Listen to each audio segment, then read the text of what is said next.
welcome to Tales in the Dark. I know many of you enjoy relaxing with these videos, so I recommend turning down the volume until my voice is barely audible. It'll make the experience even more soothing. Before you close your eyes, let me know in the comments where you're listening from. Leave a like and subscribe to the channel. Thank you and enjoy listening. Story 1. When I signed the lease, the landlord walked me through every room of the apartment: living room, kitchen, one bedroom, one bathroom. But as I was unpacking, I found another door. It was narrow, almost blending into the wall beside the closet. The doorknob was cold, the scent of stale air seeping from the cracks. I didn't remember seeing it before. When I asked the landlord about it, he hesitated. "That room isn't part of your unit." I nodded, accepted his explanation, and continued unpacking my belongings. The matter should have ended there. But that night, while arranging books on my shelf, I heard a faint tapping sound. Not urgent or alarming, just a gentle, rhythmic noise coming from behind that narrow door. Tap, tap, tap, like a fingernail against wood. My rational mind suggested pipes or the settling of an old building. I focused on organizing my novels, deliberately turning my back to that part of the wall. Yet each tap seemed to grow louder, more deliberate, as if demanding acknowledgement. The next morning I woke to find a thin black line tracing the outline of the door, a detail I hadn't noticed before. Running my fingers along it, I felt a slight vibration, almost imperceptible. The wood felt warmer than the surrounding wall, pulsing with subtle life. I called my landlord. "I need to know about the door in my bedroom," I said. Silence stretched across the line before he answered. Previous tenants never mentioned any issues with it. "But what's behind it?" "Nothing you need to concern yourself with. Keep it closed. It's not included in your living space." My curiosity only intensified. That evening I pressed my ear against the door's surface. The wood felt strangely soft, yielding slightly under pressure. Beyond it came a sound like distant breathing, slow, measured inhalations and exhalations. I took photos of the door and sent them to a friend, asking if it seemed unusual. When she called back, confusion colored her voice. "What door? You just sent me pictures of your bedroom wall." I checked the images on my phone. Where the door should have been, the photos showed only blank wall. I returned to my bedroom and found the door exactly where it had always been, its outline now more pronounced, a dark seam cutting through the white paint. That night, a whisper woke me from uneasy sleep. Not words, exactly, more like the suggestion of speech, a voice on the edge of comprehension. I sat up in bed and watched as a thin shadow crept from beneath the door, stretching across my floor like spilled ink. I turned on every light in the apartment and sat in the living room until dawn broke through my windows. When daylight arrived, I gathered my courage and tools: a screwdriver, a flashlight, and my phone set to record video. The doorknob turned without resistance. Inside was not a room, but a narrow corridor stretching far beyond what the physical dimensions of my apartment building should allow. The walls pulsed with a faint organic rhythm, and the air carried the scent of wet earth and something metallic. My flashlight beam revealed walls lined with what looked like old photographs, hundreds of them, showing people I didn't recognize, all staring directly at the camera with identical vacant expressions. I stepped back and closed the door, heart hammering in my chest. When I checked my phone, the video showed only static. I began keeping a journal, documenting every change. The door widened by small increments each day. The texture of its surface shifted from wood to something that felt almost like skin, warm and slightly yielding under pressure. Sometimes I woke to find my furniture rearranged, all pieces positioned to face the door. My landlord stopped answering my calls. Neighbors claimed they'd never seen a landlord matching my description. One evening, I returned from grocery shopping to find wet footprints leading from the narrow door to my kitchen and back again. The prints disappeared before my eyes, evaporating into nothing as I watched. I covered the door with a bookshelf, pushing it flush against the wall. By morning, the bookshelf had moved itself across the room, and my books were arranged in a semicircle on the floor, all open to pages containing the word enter. My sleep became fragmented, interrupted by sounds of someone whispering my name from inside the walls. I began to find notes written in my own handwriting that I had no memory of writing. The room is waiting. It needs a resident. You signed for it. I tried to leave the apartment for good, packing essential belongings into a suitcase. As I reached for the apartment's front door, every light bulb shattered simultaneously. In the sudden darkness, I felt a cold hand brush against my neck, and a voice that seemed to come from everywhere whispered, "The lease isn't up." I found myself standing before the narrow door again, with no memory of how I'd gotten there. My suitcase was gone. Looking down, I noticed my feet were bare and dirty, as if I'd been walking on soil. When I called a friend to come over, she arrived promptly but seemed unable to see the door at all, even when I placed her hand directly on its surface. Her fingers passed through the space where the doorknob should be, and she looked at me with growing concern. "Maybe you should stay with me for a while," she suggested. I agreed, desperate to escape. But as we prepared to leave, my friend suddenly froze mid-sentence, her expression going blank.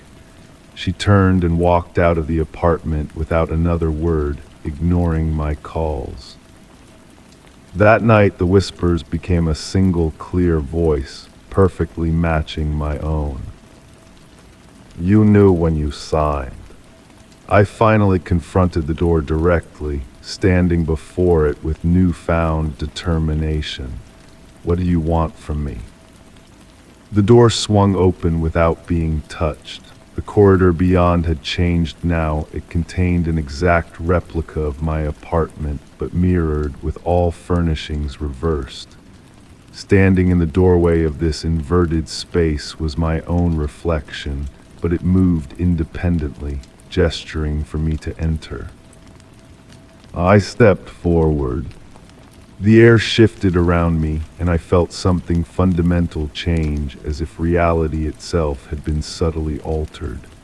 My reflection stepped out from the mirrored apartment and walked past me into my own living space. I watched as it settled into my life, moving with perfect mimicry of my mannerisms. "The previous resident needs to leave," it said with my voice, closing the door between us. Now I live in the mirrored apartment. Everything functions as it should, but nothing feels quite right. Food has no taste. Water doesn't quench thirst. Sleep brings no rest.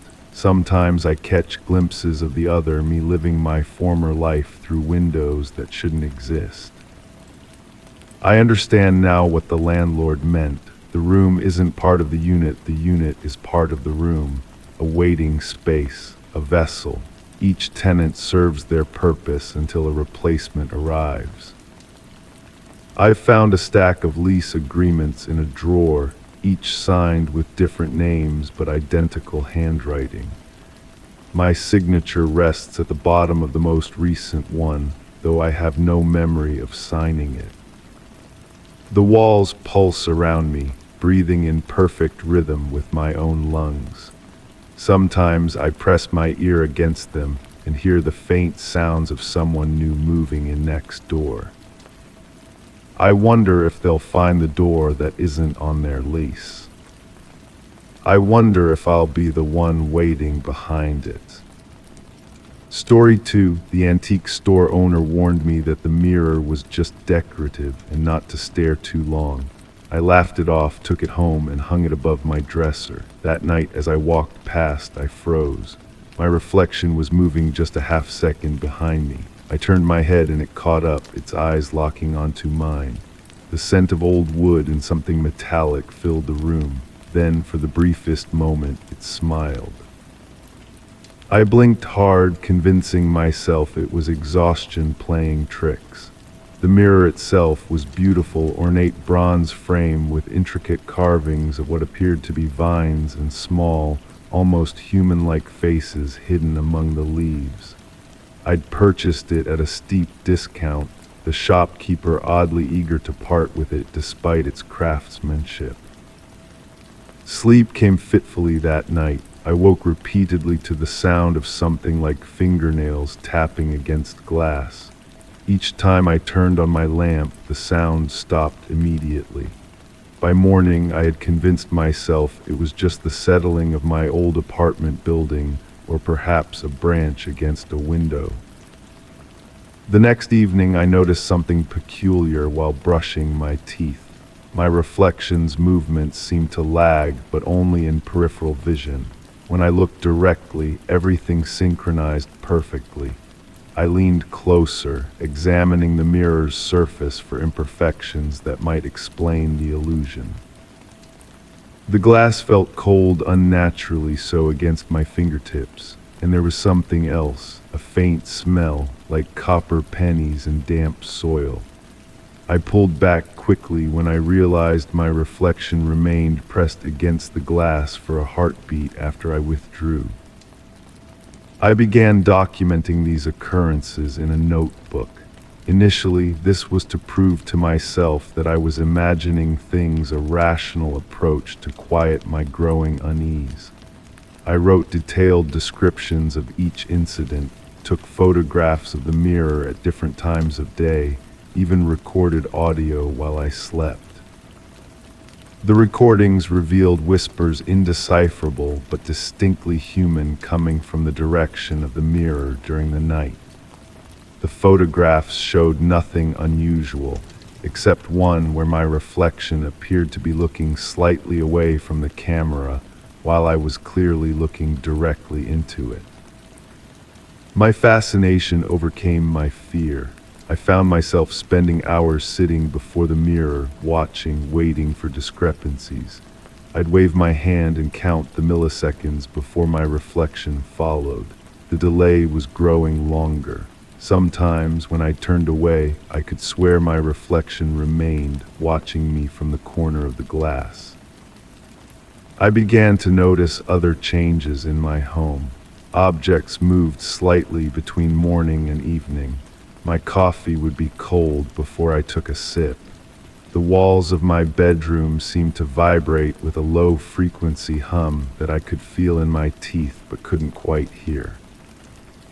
Friends commented that I looked tired, that my apartment felt off somehow.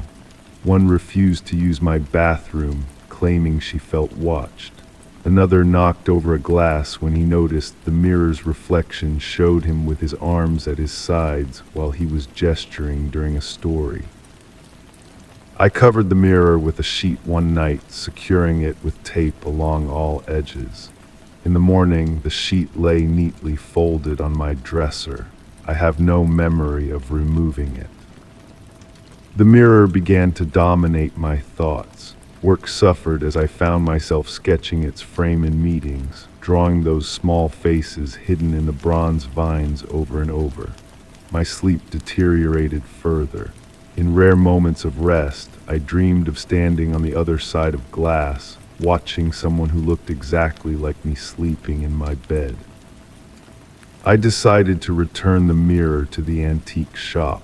When I arrived, the store was boarded up, a for lease sign hanging crookedly in the window. A neighboring shopkeeper mentioned the owner had left suddenly, without explanation. That night, I sat before the mirror and spoke to it directly. "What do you want?" My reflection's mouth didn't move with mine. Instead, it smiled a wide, unnatural stretch of lips that revealed too many teeth. Then it placed a finger against its lips in a gesture of silence. The lights in my apartment flickered briefly. When they stabilized, I noticed a small journal on my dresser that I didn't recognize. The leather cover was worn, the pages yellowed with age. Inside were frantic entries from previous owners of the mirror, dating back decades. They described experiences eerily similar to mine, each ending abruptly. The final entry was in my handwriting, describing events that hadn't happened yet. I slammed the journal shut and grabbed a hammer from my toolbox. Standing before the mirror, I raised it high, ready to shatter the glass. My reflection didn't mimic me. It stood calmly, shaking its head slowly from side to side. As I hesitated, it placed its palm against the glass from the other side. Without thinking, I reached out. Our fingertips met at the surface of the mirror, but instead of cold glass, I felt warm flesh. A jolt of electricity shot up my arm, and the room spun violently around me. When my vision cleared, I was staring at myself, but I wasn't looking into the mirror anymore.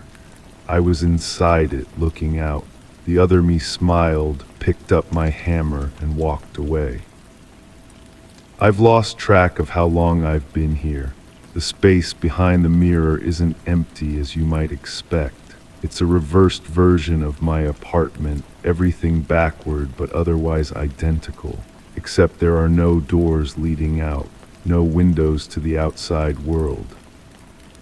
Sometimes I see the other me living my life, using my name, sleeping in my bed. Sometimes I see strangers passing by, unaware that I'm watching, pounding silently against the glass. The other me has hung new mirrors throughout the apartment.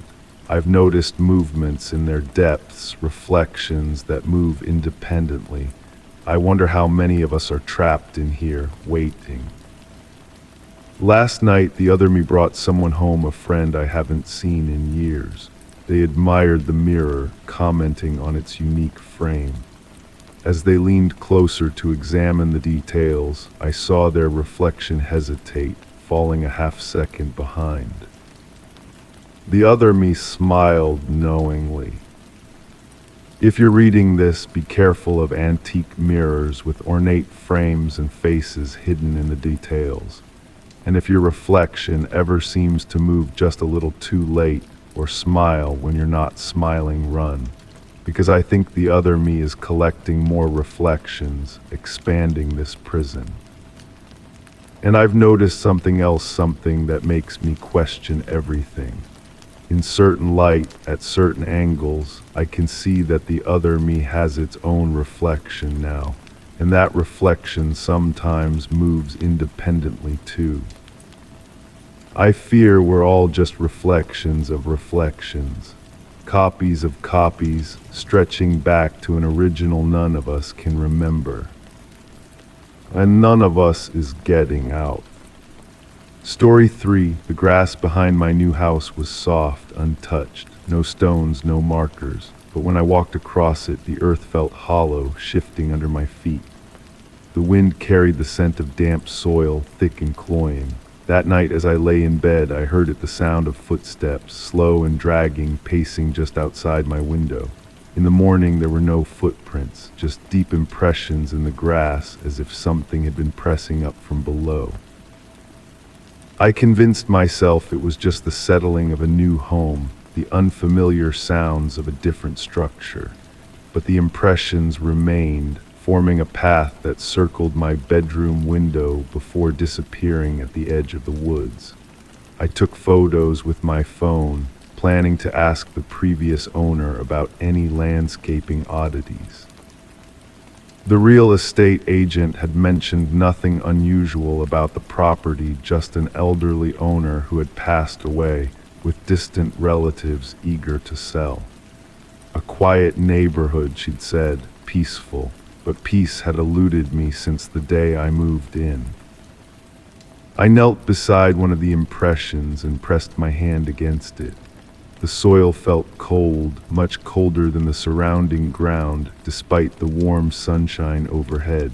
When I pulled my hand away, my fingertips were stained with a dark substance, not quite soil, not quite ash.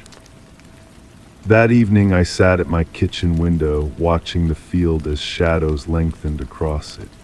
The grass seemed to move in patches, rippling despite the still air. I recorded a video on my phone, but when I played it back, the movement appeared even more pronounced, almost deliberate. Sections of grass rising and falling like shallow breathing. As darkness fell, I closed all the curtains and turned on every light in the house. I played music to drown out any sounds from outside, but during a momentary pause between songs, I heard a faint scratching at the bedroom window, like fingernails on glass. I froze, unable to move toward the sound, yet unable to retreat. The scratching continued, becoming more insistent, developing a rhythm: 3 scratches, pause, 3 scratches. My phone rang suddenly, startling me. Unknown number. I answered, hearing nothing but static and what sounded like distant voices speaking words I couldn't quite make out. "Hello," I whispered. "Who is this?" The static intensified, and within it, a voice whispered back, "We're underneath." I dropped the phone as if it had burned me. The screen went black before I could end the call. When it lit up again, the call log showed no record of any incoming call. That night I dreamt of digging. My hands moved through soil with unnatural ease, the earth parting willingly as I descended deeper. In the dream, I was searching for something, or something was guiding me downward. I woke with dirt under my fingernails and soil-stained sheets. My bedroom window stood open, the curtains billowing gently in the night air. Determined to find answers, I began researching the history of my property the next day. The local library yielded little information, just vague references to the land having been repurposed several decades ago. An elderly librarian watched me with concerned eyes as I searched through records. "You're living in the new house on Willow Road?" she asked, her voice barely audible. I nodded. "That land has history," she said, leaning closer. "Before the houses, before the roads, that whole area was something else, not marked on any maps." "What was it?" I asked. She shook her head, sliding a worn manila folder toward me. "Some things better left alone, but if you must know, start here." The folder contained newspaper clippings, yellowed with age, a story about a rural medical facility that had operated without proper oversight. Patients with no family, no visitors, no records of what happened to many of them. The facility had been demolished, the land reclaimed, and eventually developed for residential use. That night the sounds changed, no longer footsteps or scratching, but a low murmuring, like multiple voices speaking in hushed tones. The impressions in my yard had multiplied, forming patterns that resembled crude letters when viewed from my upstairs window. I began taking notes, documenting every strange occurrence, the cold spots throughout the house that moved from room to room, the water that ran rust-colored for brief moments before clearing, the mirrors that seemed to hold reflections for a fraction of a second after I'd walked away. My phone no longer functioned properly. Calls dropped. Messages arrived garbled or with words rearranged into nonsensical phrases. Photos I took of the yard developed strange artifacts, blurred figures standing at the edges, faces peering from between blades of grass. I set up a voice recorder in my bedroom one night, letting it run while I tried to sleep. The playback in the morning contained hours of silence interrupted by a single sentence. spoken in my own voice, but with cadence and inflection I didn't recognize. They're still practicing below. Fear had become my constant companion, yet curiosity drove me deeper into the mystery. I began to dig in one of the impressions, telling myself I was looking for a rational explanation, perhaps unusual soil conditions or underground water channels.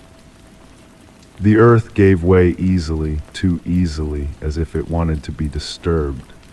A foot down, I found the first object, a small glass bottle, the kind once used for medication. It bore no label, but contained a single tooth. I should have stopped then, called authorities, but something compelled me to continue. 2 feet down, the soil changed texture, becoming softer, almost silky. 3 feet down, my shovel struck something solid, cloth, then bone. What I uncovered wasn't a complete skeleton, just scattered remains, not arranged as a proper burial would be, but hastily disposed of. And not alone. As I widened my excavation, I found more, evidence of many bodies, all unmarked, all forgotten. Except they hadn't been forgotten, not by everyone, not by themselves. That night the house came alive with sound. Whispers from every vent, footsteps on every floor, doors opening and closing by themselves. I huddled in my bedroom, the voice recorder running beside me, capturing it all. We were the forgotten ones, a voice whispered directly into my ear, though I was alone in the room. Now you've remembered us. What do you want? I asked the empty air. My own voice answered me from the recorder, though I hadn't spoken into it. Recognition. The house grew cold, so cold I could see my breath forming clouds in the darkness. The walls seemed to pulse like a heartbeat. I felt watched from every angle, yet surrounded by a strange sense of expectation, as if whatever presence filled my home was waiting for me to understand something essential. I returned to the excavation site in the morning, driven by an impulse I couldn't explain. The hole I dug was gone, the earth smooth and undisturbed, as if I'd never broken ground. But arranged on the surface were the objects I'd uncovered: the bottle, bone fragments, scraps of cloth, and items I didn't remember finding. A tarnished wedding ring, a pair of wire-rimmed spectacles, a child's wooden toy. I gathered them carefully, bringing them inside. On impulse, I arranged them on my dining table, almost like an altar. As I placed the last item, a locket containing a faded photograph, the air in the room changed, growing heavier, charged with anticipation. My phone rang, unknown number. "We see you," the voice said when I answered. "You see us now." "What happened to you?" I asked. "Experiments, treatments, discarded when we failed, buried when we died." "I'll tell people," I promised. "I'll make sure everyone knows." "Not enough," the voice replied. "You must join us, continue our work." "What work?" "Memory. Someone must remember. Someone must speak for those beneath." The line went dead. My phone's screen cracked from edge to edge without being dropped, then went black. That night I dreamt of patients in faded gowns moving through sterile hallways, doctors with obscured faces, procedures performed without consent, pain and confusion, and ultimately shallow graves in what would become my backyard. I woke to find my hands dirty once more, but this time they had written something on my bedroom wall in soil and ash. A witness. I understand now. I am not haunted, I am chosen. The house selected me as I selected it, drawn together by forces neither of us fully comprehend. I continue to hear them at night, but the sounds no longer frighten me. They're teaching me, showing me what happened, ensuring their stories survive. Each day I document another name, another life, another death. Each night I dream their memories, adding details to their narratives. My home has become an archive of forgotten souls, and I its willing curator. Visitors notice the change in me. They comment on the chill in certain rooms, the way their ears ring with whispers just beyond comprehension. Few return for a second visit. I don't mind. My work requires solitude. Sometimes I feel hands on my shoulders as I write, guiding my fingers. Sometimes I speak words in voices not my own. The house and grounds have become a conduit, and I am both medium and message. The grass outside grows lush now over the unmarked graves, but they are no longer unmarked in my mind. Each has a name, a story, a purpose. And as I walk across the soft ground, feeling it shift beneath my feet, I no longer fear the hollow sound. I am the witness they sought, the keeper of memories others discarded. And though my skin grows paler and my own voice fades in favor of theirs, I accept this transformation. Because the field of unmarked graves has claimed me, and I have claimed it in return. Story 4, I never paid much attention to the locked door at the end of the hallway. The landlord said it led to an old storage space sealed off years ago. But some nights as I lay in bed, I swore I heard something on the other side. Soft movements, scraping, a whisper just barely audible. Last night I placed a chair against the door to make sure it stayed shut. This morning the chair was on the other side. The wood of the chair felt colder than usual when I touched it, as if it had been sitting in a freezer rather than against a door. I ran my fingers across its surface, feeling tiny notches that weren't there before, small, deliberate markings like tally marks carved with something sharp. My apartment had always felt normal before, comfortable, safe. The hallway connected the living room to my bedroom, bathroom, and that locked door. Nothing special about it: beige walls, hardwood floors that creaked in predictable places, ambient sounds of a building filled with other lives. Yet now, standing before the relocated chair, everything felt wrong. I took photographs of the chair, the door, the floor around it. Evidence seemed important suddenly. When I studied the images on my phone screen, I noticed something I'd missed with my naked eye: a thin, dark smudge beneath the door like ash or soot. I knelt down, running my finger through it. The substance felt gritty but disappeared into my skin, leaving no trace. For a week I tried ignoring it. I focused on work, on friends, on anything but that door. Yet each night the sounds grew louder. Not dramatically, that would have been easier to dismiss as pipes or the building settling. No, the increase was so gradual that I questioned whether I was imagining it. Scratching, tapping, and something else, a sound like breathing, but with an odd catch to it, rhythmic but wrong. I began recording the sounds, setting up my phone to capture audio overnight. The first 2 recordings revealed nothing but ambient noise. The third contained something that made my heart stop. My own name, whispered once at exactly 3 minutes into the recording. The voice wasn't threatening, it sounded almost plaintive, familiar, though I couldn't place how. I sealed the gap beneath the door with a towel. By morning, the towel was gone, not moved completely, gone, as if it had never existed. My search through the apartment turned up nothing. Sleep became difficult. My dreams filled with corridors that twisted back on themselves and doors that opened onto more doors. In these dreams, I was always searching for something I'd lost, though I could never remember what it was upon waking. Has anyone ever accessed that storage room? I asked my landlord over the phone. "What storage room?" he replied, confusion evident in his voice. "The locked door at the end of my hallway. You told me it was an old storage space when I moved in." Silence lingered on the line before he responded. "Your apartment doesn't have a storage space. It's a standard one-bedroom with no additional rooms." My mouth went dry. "I'm looking at the door right now."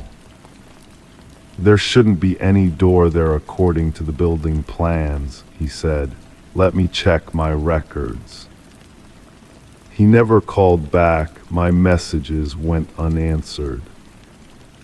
I took more photographs, this time with my landlord included in the text thread. The images appeared normal when I took them, showing the door clearly, but when sent, they arrived as blurry, indecipherable smudges according to his confused replies. I hammered a 2x4 across the door frame, solid wood secured with heavy-duty nails. It felt ridiculous doing it, but also necessary. I documented the process, speaking aloud as I worked, describing each step as if reporting to someone. The sound of my voice helped ground me in reality. That night the noises stopped. Silence, beautiful, complete silence filled my apartment. I slept deeply for the first time in weeks. I awakened to the smell of burning wood, not the pleasant scent of a fireplace, but the acrid stench of wood charring under intense heat. The barrier I'd constructed was intact, but blackened, as if someone had taken a blowtorch to it from the other side. The wood hadn't burned through, it had transformed, becoming brittle and ashen while maintaining its shape. When I touched it, it crumbled beneath my fingers. Something white protruded from the keyhole, a folded piece of paper. With trembling fingers, I extracted it and unfolded the note. Written in handwriting identical to my own were 5 words: "You need to remember me." I stumbled back, dropping the paper. It dissolved into the same sooty substance I'd found earlier, disappearing into the floorboards before I could photograph it. Research became my obsession. I pulled up the history of the building, searched through public records, neighborhood stories, anything that might explain what was happening. The building had a standard history, constructed in the early 20th century, renovated several times, no records of deaths or tragic events that would spawn urban legends. Yet one detail nagged at me, a small discrepancy in the floor plans. According to the original blueprints, my apartment should have been slightly larger than its current dimensions, about the size of a small room larger. I began knocking on the wall where the door stood. The sound it produced was different from the other walls, hollow in some places, oddly muffled in others. I used a stud finder, mapping the inconsistencies, creating a diagram of what might lie beyond. The tapping returned that night, but different, deliberate, rhythmic Morse code. I recognized it from a childhood fascination with secret communications. Grabbing a pen, I transcribed the message: "I am you." My hand froze mid-transcription. A memory surfaced, fragmentary and distorted. A childhood game, a mirror, a twin who wasn't really there. I had created an imaginary friend as a child, one who looked exactly like me, spoke like me, thought like me, but different in ways I couldn't articulate. I had forgotten this entirely until now. What if I hadn't imagined him? I approached the door, my heart hammering against my ribs. "Who are you?" I asked, my voice barely audible. The reply came immediately, not as sound, but as a sensation. Pressure changes in the air, making my ears pop. The lights flickered, dimming to a dull amber glow before returning to normal. I placed my palm against the door. The wood felt warm, pulsing slightly as if alive. Something pressed back from the other side, the unmistakable shape of a hand matching mine perfectly. My breath caught in my throat as a memory crystallized. Two children, identical in appearance, separated by a mirror. Except it wasn't a mirror, it was a door that should never have been opened. We were separated, I whispered, the words emerging from some buried part of my consciousness. They said it was for the best. The response came as writing appearing on the door itself, letters forming in the wood grain as if they had always been there. One of us had to go. My fingers traced the letters, feeling grooves that shouldn't exist. The wood grain shifted beneath my touch, warm and almost fluid. "What happens if I open the door?" I asked.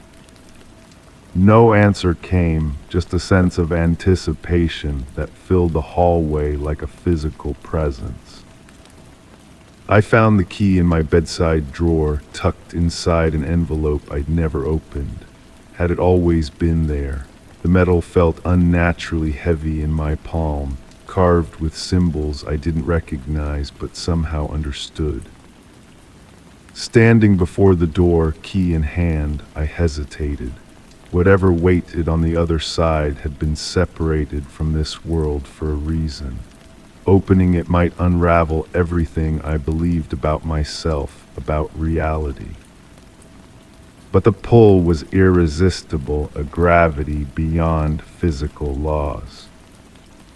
The key slid into the lock with a sensation like completing an electrical circuit. The mechanism turned smoothly, as if recently oiled. The door swung inward on silent hinges, revealing not a room but a perfect reflection of the hallway where I stood. Except I wasn't in the reflection. Where I should have been stood another figure identical to me in every detail, watching with my eyes, smiling with my mouth. Not a reflection, but a perfect duplicate, separated by a threshold I suddenly understood was never meant to be crossed. "We can be whole again," my other self said, voice identical to mine, but carrying subtle harmonics that made my skin prickle. I understood then what had happened, what we had done as children, the game we'd played that wasn't a game at all, but a ritual we'd discovered in an old book from the library.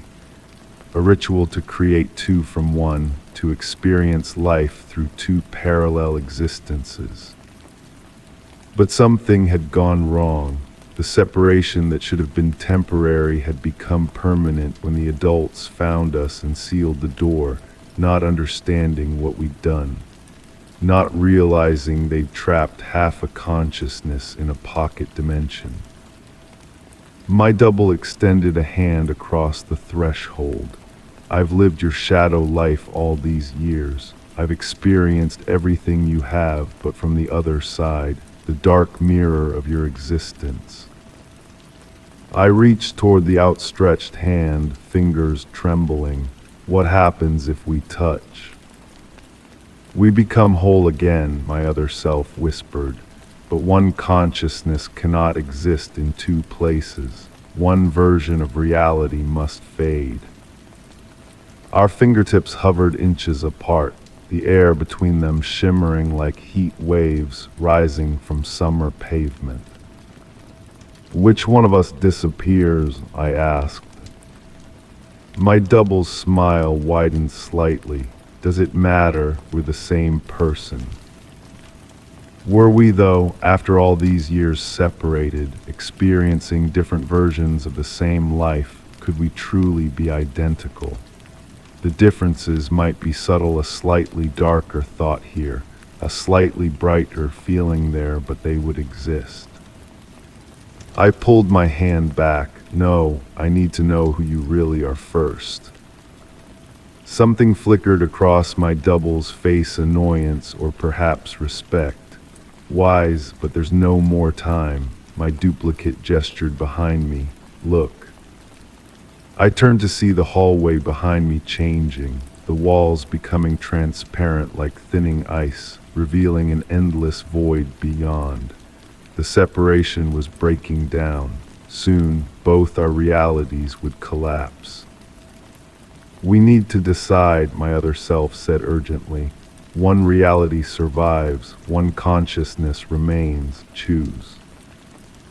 I looked into eyes identical to mine, yet containing something indefinably different. "How long have you been trying to reach me?"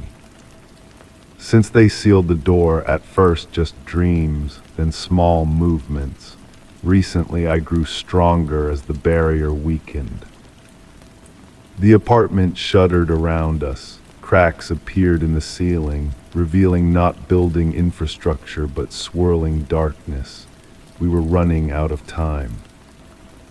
"If we merge," I asked, "whose memories dominate, whose feelings, whose life?" My double's expression softened. "Think of it like waking from a dream. Both experiences remain, but one becomes the foundation of reality."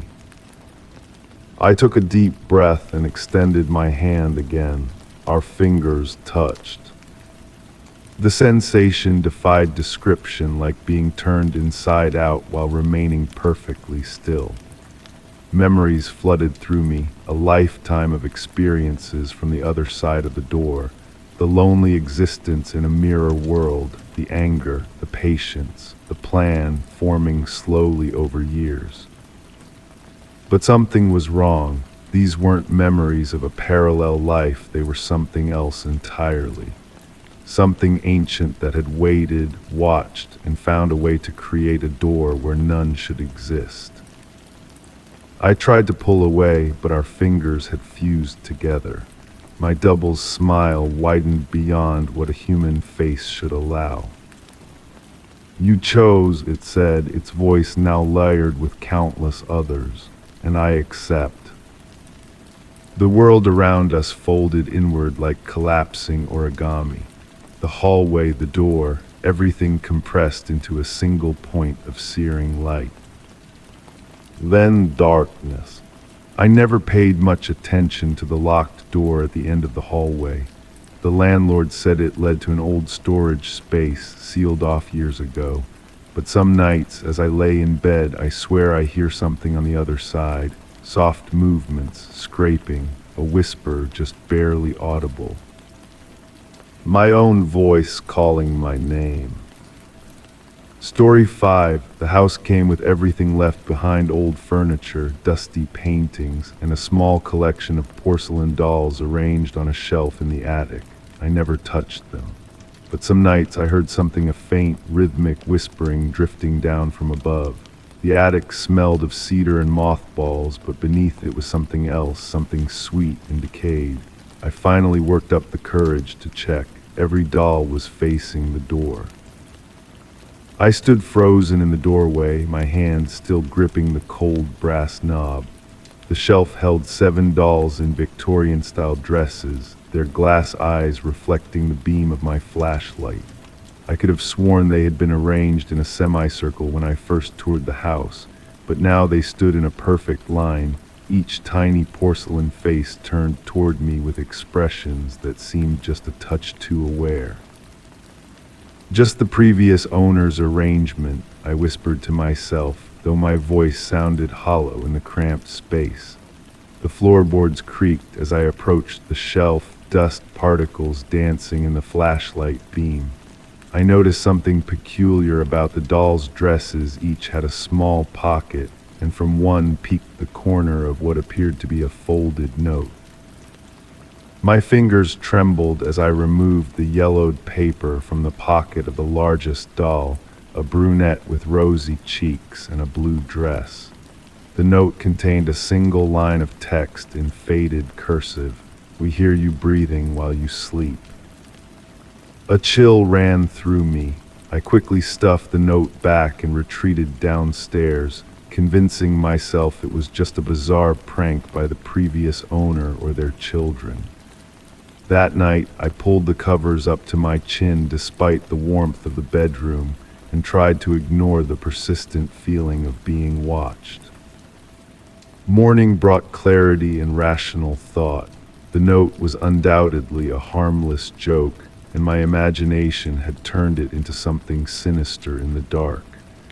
I busied myself with unpacking boxes and arranging my new home, deliberately avoiding thoughts of the attic. The whispering began again that night, so faint I might have mistaken it for the house settling or wind in the eaves. But there was a pattern to it, a cadence that resembled speech. I recorded it on my phone, but when I played it back, the recording contained only static with occasional breaks, nothing like what I heard with my ears. Curiosity overwhelmed my apprehension. I found myself creeping up the attic stairs again, phone in hand to document whatever I found. The smell hit me first, that sweet decay, stronger now, like overripe fruit. My flashlight beam caught the shelf, and I nearly dropped my phone. The dolls had moved again. Now they formed a circle, facing inward, as if in silent conversation. At the center of their circle lay a small, leather-bound book I hadn't noticed before. My rational mind screamed that someone must have entered my house, but the doors were locked, the windows secured, and the dust on the attic stairs had been undisturbed until my footprints marred it. The book contained journal entries dating back decades, written in different hands. Each described the whispering, the moving dolls, and a growing obsession with them. The final entry, dated just before the previous owner moved out, read, "They want something from me. I can no longer stay. May whoever finds this home be stronger than I was." I photographed every page before returning the journal to where I found it, leaving the dolls in their circle. That night, I researched the house's history, uncovering a pattern of short-term ownership and sudden, unexplained departures by previous residents. Sleep eluded me. In the darkness, the whispering seemed clearer, almost intelligible. I found myself straining to understand, my ear turning toward the ceiling despite my fear. For the briefest moment, I thought I caught a single phrase, "Come back to us." Against all better judgment, I returned to the attic the next day. The circle of dolls had tightened, and at its center was no longer the journal but a small silver key I recognized from a locked cabinet in the master bedroom. My hands shook as I collected it. The cabinet contained stacks of photographs, dozens of them showing previous residents of the house. In each photo, the subjects looked increasingly haggard, with dark circles under their eyes and thinning hair. And in the background of each image, partially hidden in shadows or reflections, was one of the dolls. I decided to document everything. I set up cameras in the attic and throughout the house, determined to capture evidence of what was happening. Review of the footage showed nothing unusual except that in the attic recordings, the dolls appeared to be in slightly different positions in each frame, though no movement was ever captured. The whispering intensified night after night. I began to lose track of time, forgetting to eat, finding myself standing at the bottom of the attic stairs without remembering how I got there. My reflection in the mirror showed the same gaunt appearance I had seen in the photographs, my skin taking on a waxy, almost porcelain-like sheen. One morning, I found a tiny porcelain hand on my pillow broken off from one of the dolls. I rushed to the attic to find the brunette doll missing its right hand. As I touched the broken wrist, a single drop of something dark and viscous beaded at the fracture and rolled down the porcelain arm. In my state of exhaustion and fascination, I did something inexplicable. I pressed my finger to the droplet and brought it to my lips. It tasted of copper and honey, and the moment it touched my tongue, the whispering stopped for the first time since I had moved in. The silence was deafening. That night I dreamed of standing on the attic shelf, my skin hard and smooth, my joints fixed but somehow flexible. 6 other figures stood beside me, and below us a human form slept in the bed that I recognized as my own. In the dream, I turned my head with a sound like grinding stone to look at my companions. 7 dolls when there had only been 7 to begin with. I woke drenched in sweat, my joints aching as if I'd been holding still for days. The mirror showed my face, but somehow not my face, the proportions subtly wrong, the complexion too perfect, the eyes too glassy. I found myself drawn back to the attic, where the dolls had formed a semicircle again, with a space at the center that seemed designed for me. The missing hand on the brunette doll had been replaced not with porcelain, but with what looked like flesh that had hardened and painted itself to match. The journal lay open beside them, with a pen placed neatly across its pages. A new entry had appeared in handwriting eerily similar to my own. "We are never truly alone in old houses.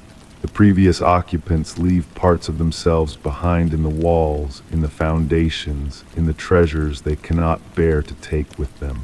We become caretakers not just of property, but of presence." Below this, a blank space waited for my contribution. I found myself sitting before the dolls, pen in hand, adding my own words to the journal as the whispering returned not from the dolls this time, but from somewhere inside my own head. I wrote about the taste of copper and honey, about dreams of porcelain skin, about the curious lightness I felt as humanity began to drain from me drop by drop. The cameras I had set up around the house captured my gradual transformation. In the footage, I could see myself making the same circuits through the house day after day, movements becoming stiffer, expression becoming fixed. I began to arrange objects at perfect right angles.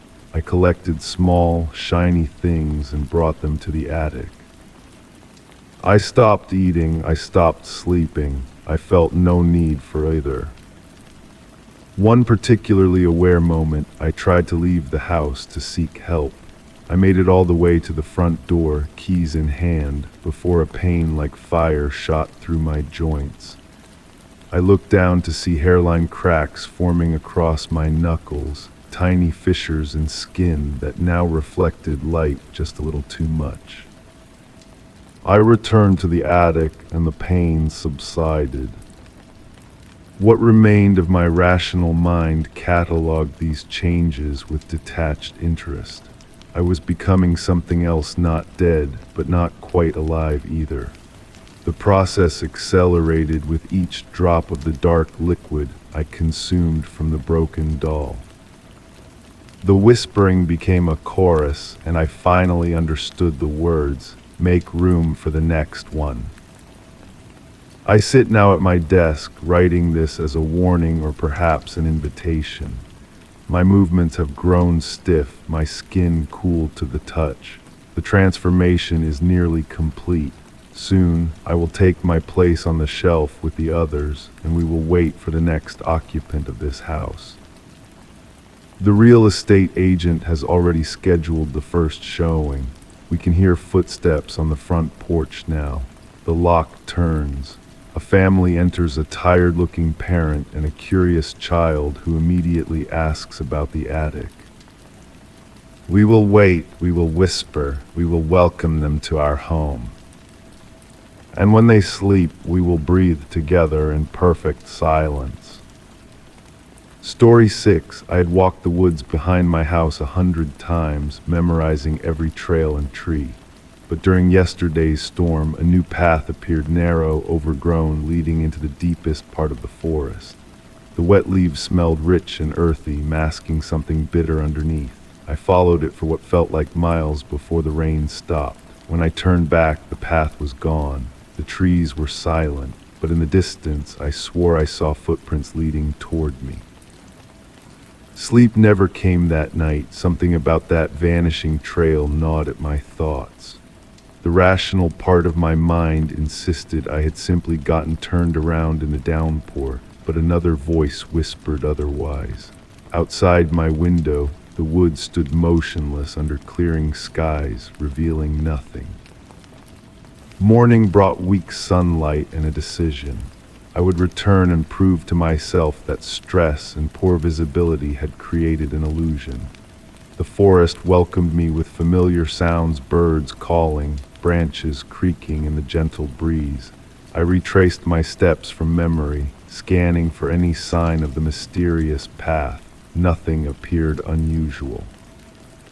Until the clouds gathered again. The first drops fell softly, tapping against leaves overhead. I turned to head back home when something caught my eye, a slight break in the undergrowth where none had existed moments before. The same bitter scent from yesterday drifted toward me, cutting through the fresh rain smell. My heart pounded as I approached the opening, now clearly visible where bare ground had been. Against better judgment, I stepped onto the path. The sounds of the forest changed immediately. The rainfall continued but seemed muffled, distant. Birds fell silent. Even the wind stopped rustling the canopy above. The path stretched ahead, winding between trees that somehow looked different, older, with bark that seemed to ripple slightly when viewed from the corner of my eye. I recorded a voice note on my phone. The path has returned with the rain, following it now. The recording played back with a strange, hollow quality, my voice pitched slightly wrong. Walking deeper, I noticed small stones placed at regular intervals along the edge of the trail. Natural formations, surely, yet their placement seemed deliberate. I picked one up. It was warm despite the cool rain, and underneath lay a perfect circle of dry earth. I quickly replaced it, feeling I had disturbed something private. My phone buzzed, no signal, yet a notification appeared, one new voice message. I had received nothing. When I checked my recordings, my earlier note had changed. The playback now contained breathing beneath my words, soft and measured, not my own. Still, I pressed forward. The path widened slightly, revealing patches of unusual flowers growing along its edges, pale blooms that seemed to pulse gently, closing when directly observed. I took photos, needing evidence, needing to prove this place existed beyond my perception. The pictures showed only blurry forest floor. Rain fell harder now, creating a curtain around me. Through it, I glimpsed movement ahead, a figure walking away, its outline fuzzy and indistinct. I called out, my voice swallowed by the strange acoustics of this place. The figure paused but didn't turn. I hurried forward, determined to catch up, to find answers. The gap between us remained constant no matter how quickly I moved. Water ran down my face into my eyes, making it impossible to discern details. Human, animal, something else entirely. The path took a sharp turn and the figure vanished. In its place stood a small structure, a crude shelter built from branches and leaves, recently constructed. Inside, protected from rain, lay a notebook. Its pages were dry despite the downpour. I flipped it open, hands trembling. Inside were drawings of me, dozens of sketches showing me walking through my familiar woods, sitting on my porch, sleeping in my bed. The most recent drawing depicted me standing exactly as I was now, holding this very notebook. In the background of the illustration, barely visible, stood a figure watching from behind. I spun around, nothing. The rain suddenly stopped, not gradually but all at once, as if someone had flipped a switch. Silence followed, absolute and smothering. When I turned back to the shelter, it had vanished along with the notebook. So had the path. Panic seized me as I stood in unrecognizable forest. No trail, no markers, nothing familiar in any direction. My phone displayed no signal, no location. The battery, full when I'd left home, showed nearly empty. I chose a direction and walked. Trees grew denser, pressing closer. Branches scratched my skin as I pushed through, leaving thin red lines that stung in the damp air. The forest floor sloped downward, drawing me deeper into unknown territory. Then I spotted something ahead my house. Relief flooded through me until I got closer. This structure resembled my home but wasn't quite right. The proportions seemed slightly off, the color a shade wrong. Windows positioned inches from where they should be. A perfect replica built by someone who had only observed from a distance. I approached cautiously, drawn by a light visible through the front window. Peering inside revealed familiar furniture arranged exactly as in my actual home. On the walls hung my photos, but in each one, standing just behind me, was a blurred figure I couldn't recall being present. The door stood slightly ajar.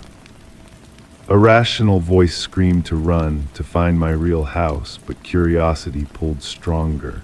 I pushed the door open. It swung inward with the same slight creak as my own. Inside, everything appeared normal except for a trail of wet footprints leading through the living room toward the back door. My size, my pattern, but I hadn't entered this way. Following them led me to the rear entrance, which opened onto impossibly the same forest path I'd discovered earlier. It stretched away from this mirror house, back into the trees, though no rain fell now. On the doorframe, carved into the wood, were tally marks, hundreds of them grouped in sets of 5. Beside them, freshly cut, was a single new mark.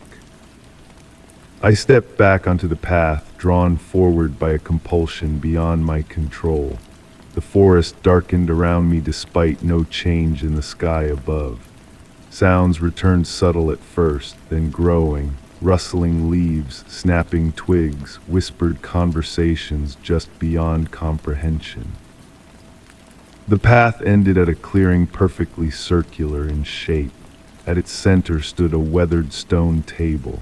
Spread across its surface were items I recognized with growing horror. My missing watch from last summer, a journal I thought I'd misplaced, the scarf that disappeared during a winter walk. Dozens of personal belongings I'd lost over years, arranged in a careful pattern. Beyond the table stood the figure, no longer retreating, facing me directly. Its features remained indistinct, shifting like smoke when I tried to focus, but something in its posture conveyed recognition it knew me. It raised a hand, pointing back the way I'd come. Before I could move, rain began again, a single drop landing on my forehead, then another on my cheek, not falling from above, but somehow from the figure itself. Each drop felt warm, almost burning. Where they touched, my skin tingled with strange energy. I backed away, turned, and ran. The path twisted differently now, bending at impossible angles. Trees blurred past until suddenly I burst from the forest edge into my own backyard. My actual house stood before me, lights on inside, exactly as I'd left it. Safe, normal, real. I rushed inside, locked every door and window, checked every room, nothing out of place. No strange replicas or mysterious figures. My phone worked perfectly, battery mysteriously full again. I convinced myself it had been an elaborate hallucination, some stress response paired with getting lost in familiar woods. Until I caught my reflection in the bathroom mirror. My face looked normal, but my eyes had changed. Within each pupil, barely visible unless viewed in direct light, appeared a tiny path winding into darkness. I leaned closer, heart racing, and saw minute movement within something traveling along those internal trails, coming closer. I haven't returned to the forest, don't need to now. Whatever waited there has found another way in. Sometimes, in quiet moments, I hear gentle rainfall inside my head. The bitter scent returns briefly before vanishing again. New paths appear in familiar places. A hallway stretches longer than architectural possibility allows. Doorways lead to rooms that shouldn't exist. They vanish when I blink, but remain accessible in dreams. Most disturbing are the footprints I find each morning, wet marks leading from my bed to the window and back. Some nights I wake to find my clothes damp, as if I've walked through rain, though skies remain clear. My phone contains photos I never took, blurry images of myself sleeping, a shadowed figure sitting at the edge of my bed. Yesterday I found a small stone on my pillow, warm to the touch. Beneath it lay a perfect circle of dry sheets surrounded by inexplicable moisture. I've started keeping tallies now, marking each new occurrence on my doorframe. The count grows daily. And sometimes when rainfall begins outside, I feel an overwhelming urge to walk into the woods again, to find that path, to follow it to its end. Not because I want answers anymore, but because something within me, something that speaks with a voice not quite my own, insists I belong there. I fear that one day I'll go, and whoever returns won't entirely be me. Story 7. The house had been abandoned for years, yet everything inside was still perfectly in place. Dusty furniture, dishes set at the dining table, even clothes hanging in the closet. But it was the bedroom that stopped me. The bed was made. The air smelled faintly of lavender and something warm, like freshly laundered sheets. It was the only room in the house that didn't feel abandoned. And on the nightstand there was a cup of tea, still warm. I stood in the doorway, my fingers frozen on the light switch. The warmth from the tea shouldn't have been possible. No one had lived here since the previous owners vanished without explanation. At least, that's what the real estate agent had told me, her voice dropping to a whisper despite her professional smile. I approached the nightstand carefully, my footsteps creaking against the wooden floor. The sound echoed through the room, seemingly louder than it should have been. I reached for the cup, my hand hovering over the rim. Steam rose in a gentle spiral, carrying that distinct floral scent with undertones of bergamot, Earl Grey, my favorite.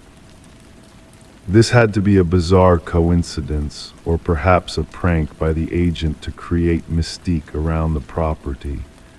I was getting a good deal on the rent, after all, too good in retrospect. I pulled out my phone and took several photos of the room, the tea, the perfectly made bed. The images appeared normal on my screen, yet when I looked back at the room with my own eyes, something felt subtly wrong. The shadows seemed deeper in the corners. The wallpaper pattern shifted slightly if I didn't focus directly on it. After a moment of hesitation, I picked up the cup. The porcelain was warm against my skin, the heat radiating through my fingertips and into my palm. I sniffed the tea again, then against my better judgment took a small sip. It was perfect, exactly how I made it for myself, strong, with just a hint of sweetness. No milk. I set the cup down with a sharp clink and backed away. My heart pounded against my ribs as questions raced through my mind. Who had been here? How did they know my tea preference? Why was everything so meticulously arranged? That night I slept in my car outside the house. I told myself I was waiting for my furniture to arrive the next day, but the truth was I couldn't bring myself to stay inside. Not yet, not until I understood. Morning came with a sense of foolishness. Ghost stories and haunted houses were for children and horror movies. I was an adult with a rational mind and a new lease. The tea was strange, certainly, but explainable. Perhaps the agent had stopped by earlier, forgotten her drink. Perhaps the previous tenant had returned briefly to collect forgotten belongings. I entered the house again, this time with a notebook to document anything unusual. The teacup was gone from the nightstand. In its place lay a small silver key I hadn't noticed before. Old and ornate, it didn't match any of the door locks in the house. I picked it up, turning it over in my fingers. The metal was cool, unlike the warm teacup, and seemed to grow colder the longer I held it. I sketched its intricate design in my notebook, floral patterns with what looked like tiny faces hidden among the metalwork. Over the next few days, as my belongings arrived and I settled in, strange occurrences multiplied. Cabinet doors I'd closed would be open in the morning. Water ran cold, then scalding hot without warning. The scent of lavender intensified whenever I entered the bedroom, regardless of any air fresheners I used elsewhere. I began recording audio at night. The first recordings contained nothing unusual, just the normal creaks and sighs of an old house. But on the fourth night, beneath the ambient sounds, I caught something else. A whisper so faint I had to increase the volume to maximum and filter out background noise. "You're in my place now." I played it repeatedly, trying to convince myself it was just audio pareidolia, the brain's tendency to find patterns in random noise. But each time I listened, the words became clearer, more distinct. That same night, I found another cup of tea on the nightstand. This time, I photographed it from multiple angles, measured its temperature with a kitchen thermometer, and recorded a video of myself examining it. The logical part of my brain insisted on documentation, on finding rational explanations. The tea was exactly 155 degrees Fahrenheit, perfect drinking temperature. I dumped it down the sink and watched the amber liquid swirl away. Within moments, my eyes began to water. The drain emitted a noise, not a standard gurgle, but something that sounded disturbingly like a moan. I backed away, nearly slipping on the suddenly wet floor. Water was seeping up through the drain, tea-colored water, smelling of lavender and bergamot. I ran to my bedroom and locked the door, pressing my back against it as if to hold something out. My breath came in ragged gasps. This couldn't be happening.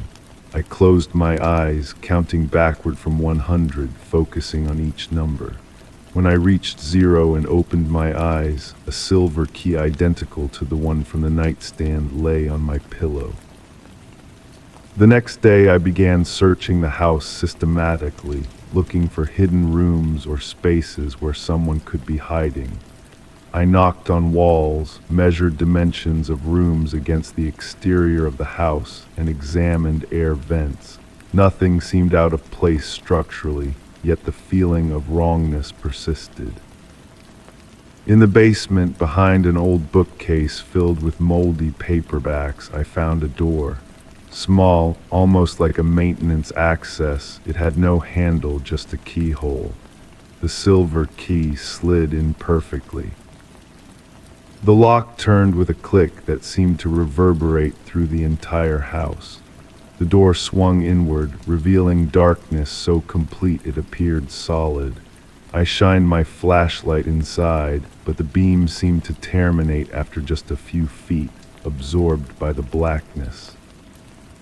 I hesitated at the threshold. Every instinct warned me not to enter, yet something pulled at me, a need to understand, to find answers to the mystery that had enveloped my life since I first stepped into this house. I crawled through the doorway, my flashlight extended before me like a talisman. The air inside was different, heavier, with that now familiar scent of lavender, but underneath it something else. something old and stale, like breath held too long. The space widened into a room that shouldn't have existed, a perfect replica of my bedroom upstairs, but inverted somehow. The furniture was arranged mirror image to my own. The bed was made with the same linens, but they appeared new, unwrinkled, and sitting at a desk, my desk was a figure. It turned slowly at my entrance, and I found myself staring at my own face. Not quite a perfect reflection, the eyes were different somehow, deeper, with something moving behind them. The lips curved into a smile that I knew my own face was not making. "You're in my place now," it said, in a voice that was mine but wasn't. "But I'm coming back." I stumbled backward, scrambling through the doorway. My elbow struck the frame, sending a shock of pain up my arm. I slammed the door shut, turned the key, and yanked it out of the lock. My hands shook so violently I dropped the key twice before managing to shove it into my pocket. That night I packed essential belongings into my car. I would find a hotel, call the real estate agent in the morning, break the lease if necessary. Whatever financial penalty I faced would be worth escaping this house and its impossible rooms. As I carried the last bag to my car, I felt something in my pocket. The silver key was gone. In its place was a folded piece of paper. I opened it with trembling fingers. In handwriting identical to my own were the words, "You can leave, but I'm coming with you. We're the same now." I drove away as fast as I could, watching the house recede in my rearview mirror until it disappeared from view. At the first stoplight, I glanced at my reflection in the mirror. For a heartbeat, I could have sworn my reflection smiled at me before I did. Now I'm writing this down, documenting everything that happened. My skin feels different, as if it doesn't quite fit anymore.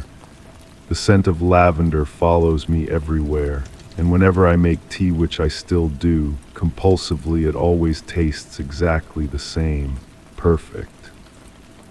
Sometimes I catch movement in reflective surfaces, a slight delay between my actions and my reflection. The briefest moment where the person in the mirror is watching me, not mimicking me. I've checked into a motel far from the house, but distance doesn't seem to matter. Last night I woke to find a cup of tea on the nightstand, still warm, and beside it the silver key had returned. I think about the figure in that impossible room sometimes. Was it waiting for me specifically, or would any new tenant have served its purpose? Was I chosen, or was I simply unlucky? I don't know if I'm still fully myself anymore. There are moments, brief flashes, where I feel like a passenger in my own body, where my hand reaches for things I didn't intend to touch, where words come out of my mouth that I didn't form in my mind. The house is still there, waiting. I know because sometimes I find myself driving past it with no memory of having decided to go there. The bedroom light is always on. One day I fear I'll walk back through that front door, but I'm not sure it will really be me doing the walking. So if you find this account and you meet someone with my face who offers you tea, run. And whatever you do, don't drink it. Don't accept any keys. Don't look too long at your reflection. Because empty rooms aren't always empty, and the people who enter them don't always come out the same. Story 8. The lake was quiet, the surface smooth as glass beneath the morning mist. I had come here to clear my mind, to escape. But as I stepped onto the dock, a ripple formed, small, steady, as if something was just beneath the surface. The mist shifted, curling in strange patterns, and then through the haze I saw it, a face, not reflected, not floating, just there, staring up at me. I blinked hard, certain my mind was playing tricks. The cottage rental was supposed to be therapeutic after everything that had happened. Get away from it all, my doctor had suggested. Now, standing frozen at the edge of the weathered dock, I questioned if isolation had been the right choice. The face remained pale and motionless beneath the water's surface, not decaying or bloated as one might expect from something submerged, but pristine, almost painted there. Its eyes tracked my movements as I knelt down for a closer look. A cold breeze swept across the lake, distorting the image momentarily, but when the water settled, the face had shifted slightly. Now it smiled. I recoiled, nearly tumbling backward off the narrow dock. My heart hammered against my ribs as I scrambled to my feet and hurried back toward the cabin. Inside, I poured myself a drink with shaking hands, downing it in one desperate gulp. The burning sensation in my throat provided momentary clarity. "Stress hallucinations," I whispered to the empty room. "That's all it is." Sleep came in fitful bursts that night. Each time I closed my eyes, the face from the lake greeted me, now closer, now whispering words I couldn't quite make out. I woke to the sound of water dripping somewhere in the cabin. Tap, tap, tap, consistent, deliberate.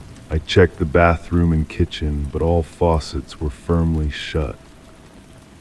The next morning, I forced myself to return to the lake. Sunlight penetrated the thinning mist, revealing an ordinary body of water, no faces, no anomalies. I laughed at myself, the sound hollow even to my own ears. As I turned to head back, something caught my eye, ripples forming in a perfect circle near where I'd stood yesterday. Without wind or visible cause, the water moved as if disturbed from below. I decided to document everything. My phone became a repository of observations, photos of the lake at different angles, recordings of the inexplicable sounds that had begun to permeate the cabin. At night, I captured audio of what sounded like wet footsteps crossing the living room floor, stopping just outside my bedroom door. The morning recordings revealed nothing but static, with occasional breaks that, when played back at higher volume, resembled whispered consonants. The mirror in the bathroom began to fog regardless of water temperature. One morning, I noticed a handprint emerging in the condensation too large to be mine, fingers elongated beyond normal human proportion. I photographed it, but the image came out blurred, the handprint appearing to move between frames. I called the rental agency. "Has anyone ever reported anything unusual about the lake?" I asked, trying to keep my voice steady. "Unusual how?" The agent sounded bored. "People seeing things in the water or hearing noises in the cabin." A pause. "The lake gets foggy, makes people imagine things, nothing to worry about." The dismissal should have reassured me. Instead, it felt rehearsed, as if they'd given this explanation before. That night, the power failed briefly during a mild rainfall. When the lights flickered back on, I noticed water pooling beneath the front door, not seeping in from outside, but forming a perfect semicircle, as if someone dripping wet had stood there momentarily. I approached slowly, knelt down, and touched the puddle. The water was ice cold and oddly viscous. When I pulled my hand away, my fingertips were stained with what looked like black ink. I rushed to wash it off, but it had already begun to sink beneath my skin, creating tiny dark rivers along my veins. Panic surged through me as I scrubbed frantically, succeeding only in reddening my skin. The stains remained. Sleep became my enemy.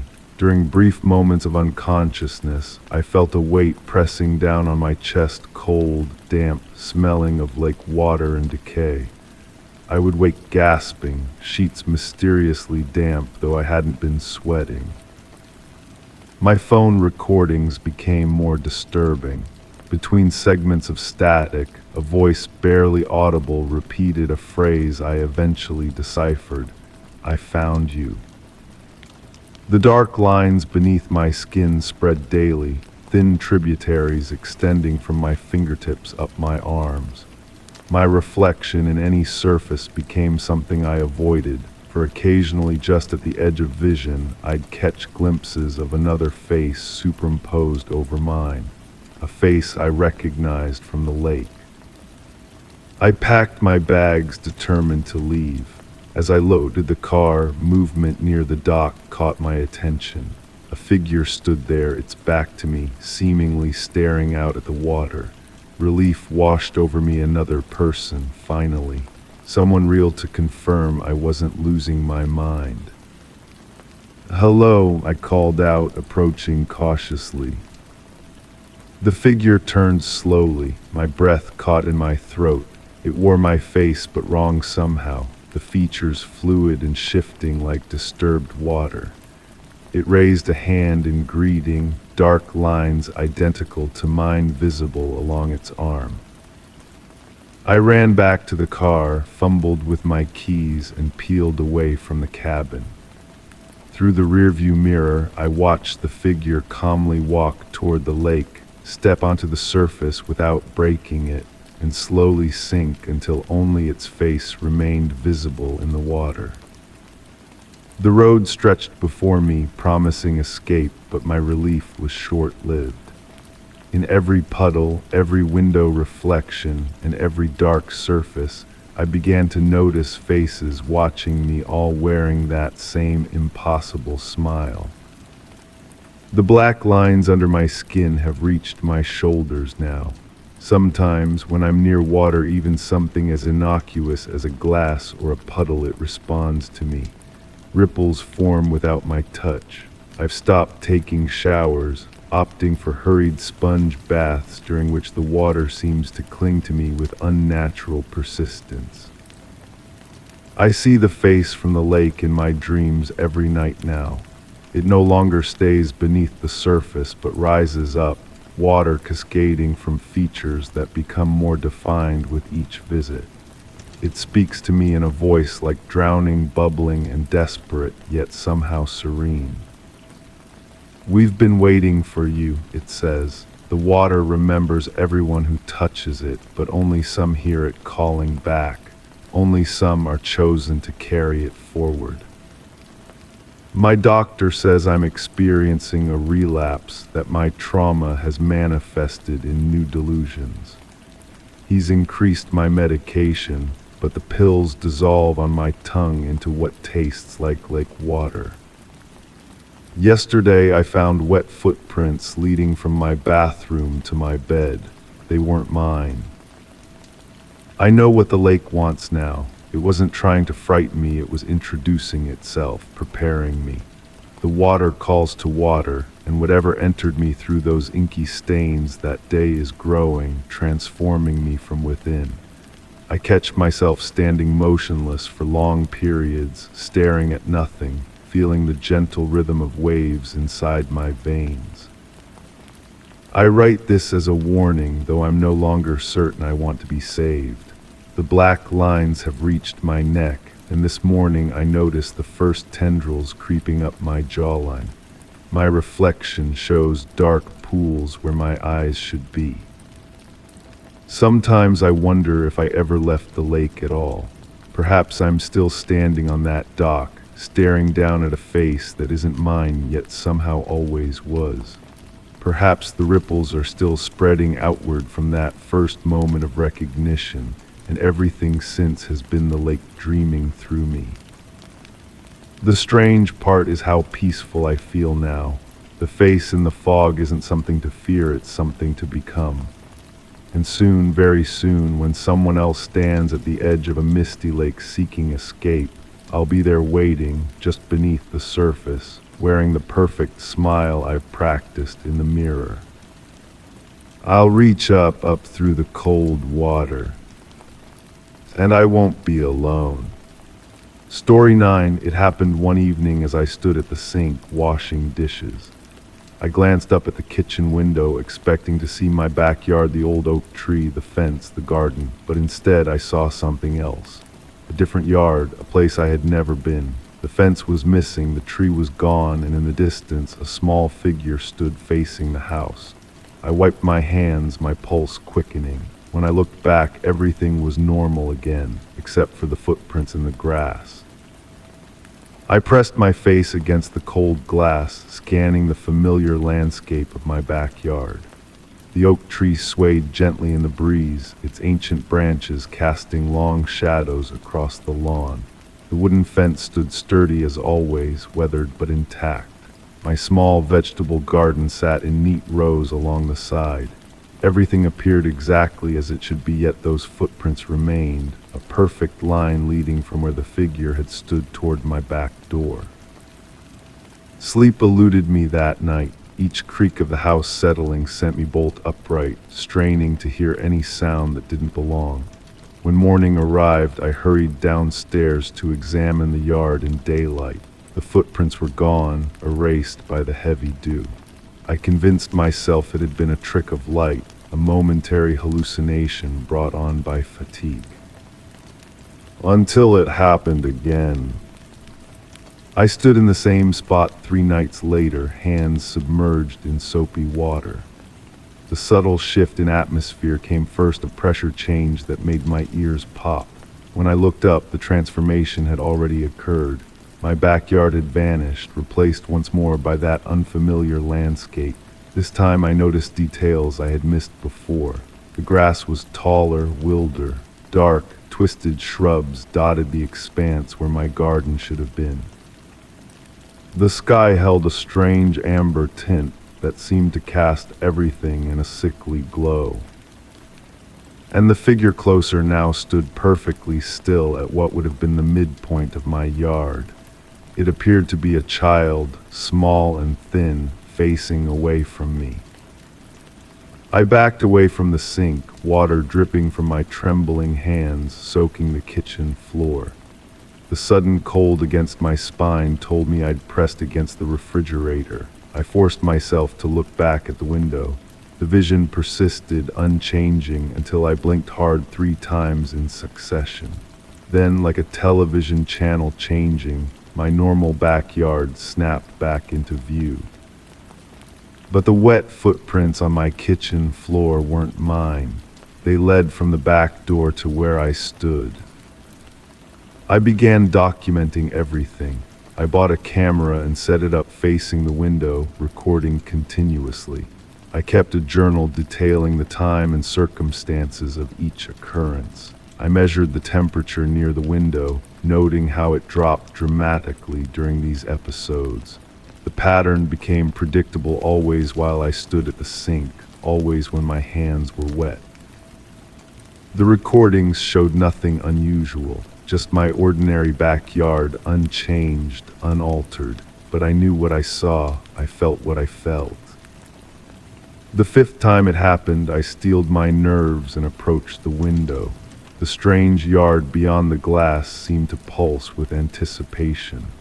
The figure had moved again, closer still, and I could now make out small hands hanging at its sides, its head tilted slightly, as if aware of my scrutiny. "What do you want?" I whispered, my breath fogging the glass.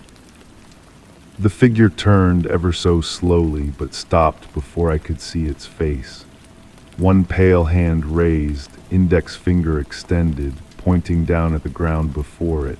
Something lay there, small, rectangular, partially buried in the wild grass. Against every screaming instinct, I decided to investigate. The next morning I ventured into my yard, carrying a shovel. The sun shone brightly overhead, the birds sang, neighbors mowed lawns, in the distance normal life continuing all around me. I walked to where I estimated the figure had stood and began to dig. 6 inches down, my shovel struck something solid. Brushing away the dirt revealed a metal box, rusted but intact. The lock had long since corroded, allowing me to pry it open with little effort. Inside, yellowed photographs lay preserved in plastic. Family portraits of people I didn't recognize, standing in front of a house my house, but different, older. The final photograph showed a small child standing alone in the backyard, facing away from the camera. I turned the photograph over, written in faded ink, my precious one, forever watching, forever waiting. The sound of my back door slamming shut jerked me from my daze. I scrambled to my feet, photographs clutched in my hand, heart hammering against my ribs. Inside my kitchen, visible through the window where I usually stood, a small figure mirrored my posture, looking out at me. I approached my own house as if it belonged to someone else, each step heavier than the last. As I drew nearer, the figure at the window became clearer, a child with my eyes, wearing clothes I recognized from my own childhood photographs. My hand reached for the doorknob. Inside, the house felt different, the air thicker, charged with something ancient and patient. The kitchen stood empty, but wet footprints led from where the figure had stood to my basement door. The metal box felt suddenly heavy in my hands. I placed it on the counter and followed the trail of water. The basement light flickered weakly as I descended. With each step, the wooden stairs groaned underfoot as if bearing an unaccustomed weight. At the bottom, the wet footprints continued across the concrete floor to the far wall, a wall that shouldn't have been there. My basement extended another 15 feet beyond that point. Yet here stood a solid brick barrier, aged and discolored with damp. I pressed my palm against it. The surface vibrated gently against my skin, humming with subtle energy. One brick protruded slightly from the others. When I pushed it, it slid inward with surprising ease, revealing a small cavity behind. Inside lay a child's journal, its cover mottled with age. I opened it carefully, its brittle pages threatening to crumble at my touch. The handwriting inside matched the inscription on the photograph. "I know what happens when the windows change," the first entry read. "I've always known. The others came before and more will come after. We're all the same person, just living in different layers of the same place. When I look out, sometimes I see them looking in. Soon it will be my turn to stand outside, waiting for the next one to see me." The last page contained a single line. "When you read this, I'll be watching from the yard, just as someone watches you now." The basement light died, plunging me into darkness. From upstairs came the sound of water running in the kitchen sink. I fumbled my way back up the stairs, guided by a faint amber glow seeping under the door. My hand trembled as I turned the knob. The kitchen looked normal but felt wrong, subtly altered in ways my mind couldn't quite grasp. The water ran in the sink, steam rising from its hot flow. At the window above it, a figure stood with its back to me, hands submerged in the water. I knew without seeing that it wore my face. I knew that beyond the window it saw a different yard. And I knew that in that yard stood another figure, wearing another version of our shared face, looking back. When it turned to me, water dripping from its hands, I saw the same fear in its eyes that pulsed through my veins. It opened its mouth to speak, but no sound emerged. Instead, I heard the words form inside my own mind. "We're caught in between now," it said, "neither inside nor outside, neither watcher nor watched." The kitchen began to fade around us, the walls becoming transparent, revealing more kitchens, more versions of ourselves stretching infinitely in all directions. Some looked out windows, some looked in. All were trapped in the moment of discovery. The figure reached for me with wet hands. I reached back. Our fingers passed through each other like smoke. How do we break free? I asked, though I wasn't sure if I spoke aloud or merely thought the words. We don't, came the reply, we never have. The house shuddered violently, reality reasserting itself. The figure vanished. I stood alone in my kitchen once more, water still running in the sink. I turned it off and looked out the window at my ordinary backyard. Or what appeared to be my backyard. Now I keep watch, sometimes from inside, sometimes from out. I document everything in the journal I found, adding my experiences to those who came before. When I stand at the sink, I see other yards, other homes that are mine but not mine.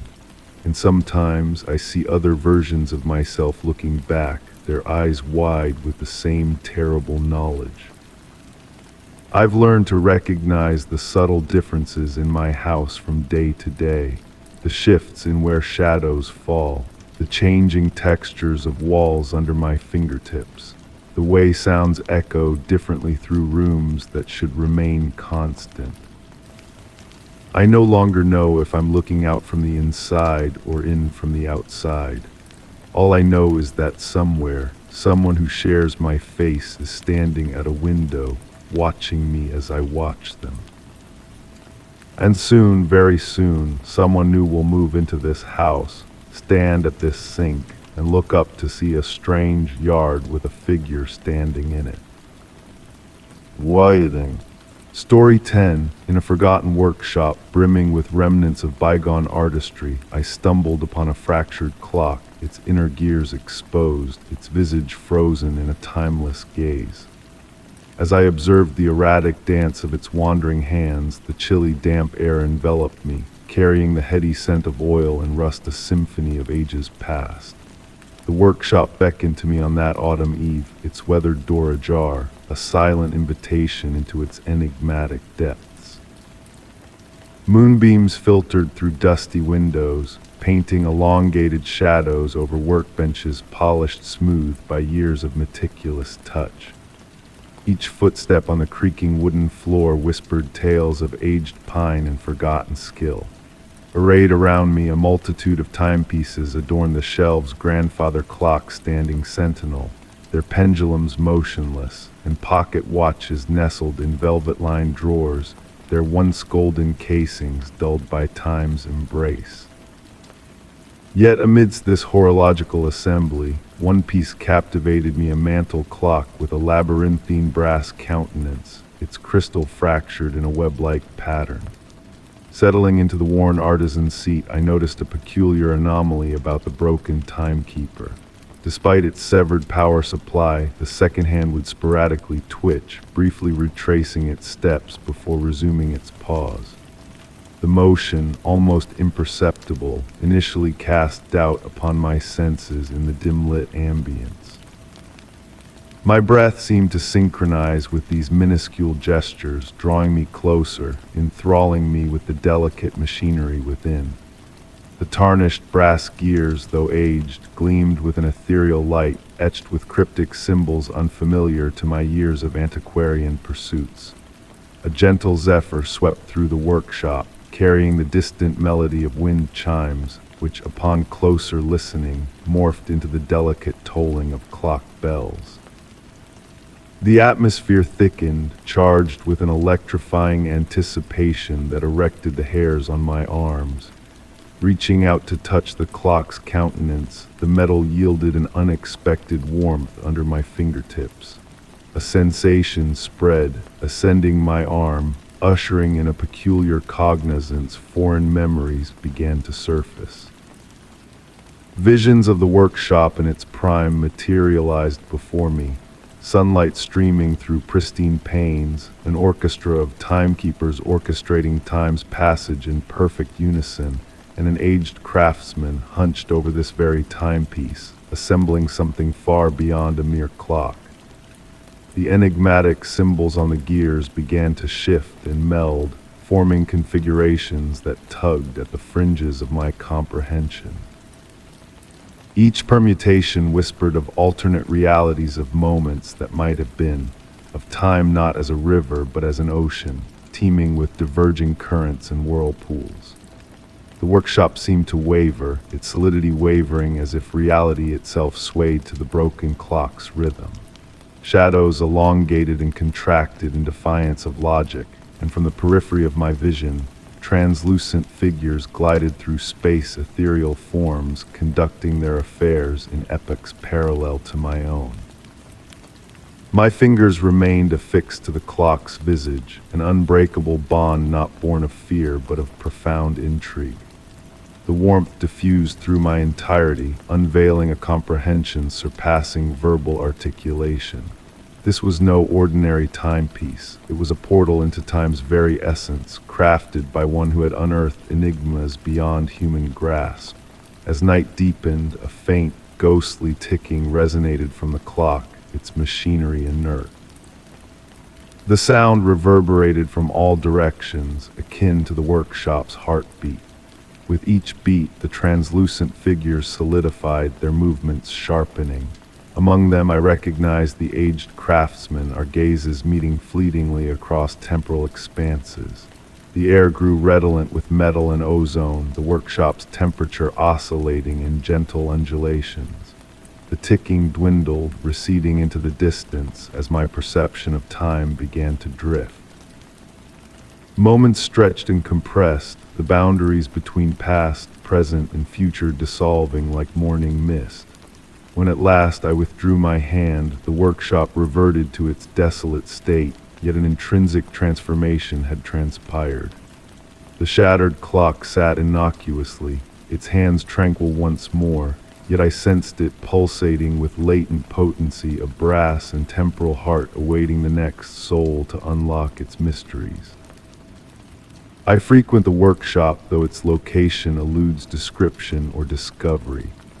Sometimes I linger for hours in the artisan's chair, witnessing the play of light and shadow upon the fractured timepiece. And on occasions when the stars align, I lay my hand upon its countenance, surrendering to that liminal realm between heartbeats where all instances converge and time unfolds as a boundless canvas of probabilities. Ultimately, I never endeavored to mend the fractured timepiece. Some things I've realized are more exquisite in their fractured state imperfections, serving as conduits for enchantment to permeate our reality. And in the hushed depths of night, when the workshop echoes solely with moonlight and remembrance, I swear I hear it, the ghostly ticking, measuring out the cadence of moments unrealized yet eternal. Story 11. In the depths of a hallowed library, I uncovered a hidden alcove behind ancient shelves laden with forgotten manuscripts. Soft light seeped through a weathered window, illuminating dusty tomes and relics steeped in whispers of bygone knowledge. The air was heavy with the aroma of aged paper and leather bindings, enveloping me in a sense of sacred discovery meant only for the most inquisitive of souls. As the guardian of the library's nighttime hours, I had grown accustomed to the gentle cadence of its nocturnal life, the soft groans of settling wooden shelves, the ethereal sigh of wind through aged vents, and the distant ticking of the grand hall clock. But this hidden nook held a different essence, a realm seemingly apart from the modern world beyond the library's ancient walls. Drawn to this sanctuary during my nightly patrols, I observed the moon's dance, casting ever-shifting patterns through a lead-light window adorned with intricate designs. Shadows wove mysterious symbols on the worn wooden floor, hinting at forgotten languages. In moments of profound stillness, I fancied hearing the faint rustle of pages turning, though I knew solitude reigned in this secluded corner. One night, as I examined the lined spines of the books that adorned my sanctuary, a peculiar realization dawned upon me. The worn leather covers seemed to align in a deliberate pattern when viewed from certain angles, as if conspiring to convey a hidden message through their varied heights and hues. Intrigued, I devoted myself to studying these volumes, noting how the moonlight caressed them with ever-changing hues and shadows. My flashlight's beam revealed gilt letters that morphed with the passing hours, unveiling cryptic snippets of text in unfamiliar tongues. The atmosphere within the nook grew dense, pregnant with the weight of untold narratives waiting to be unfurled. Amid my explorations, I stumbled upon a singular book, radiating a warmth as if freshly touched by another hand. Its pages lay blank, yet under the midnight glow, faint inscriptions flickered and shifted, defying my attempts to decipher their transient messages. The toll of the grand clock marked the passage of time as I delved deeper into the enigma of the hidden nook. I noticed subtle alterations, books subtly rearranged between my visits, the window framing nocturnal vistas beyond the library's confines, and an unshakable sensation of a phantom presence observing my every move.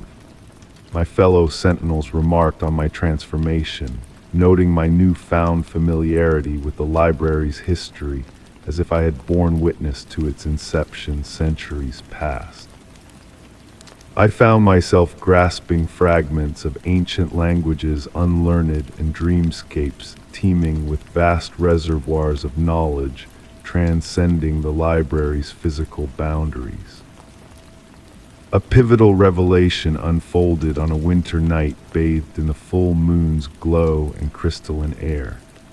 Seated in my customary spot, a tome cascaded from its perch, unveiling a detailed chronicle of a clandestine order of librarians believed to have harnessed the art of encapsulating knowledge not solely in words, but within the very essence of space itself. These custodians had fashioned alcoves akin to mind sanctuaries where the division between reader and text, past and present, blurred into obscurity. In that moment, I comprehended that I had become a thread in a tapestry far grander than my solitary self. The Nook had chosen me, as it had chosen others across epochs, beckoning me into a lineage stretching back through time immemorial.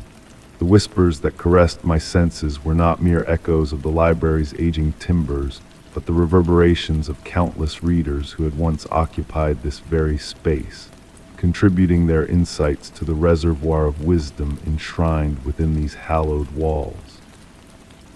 Now, as I pen this testament by the warm glow of my flashlight, I acknowledge the fathomless depths of this place that may forever elude my complete understanding.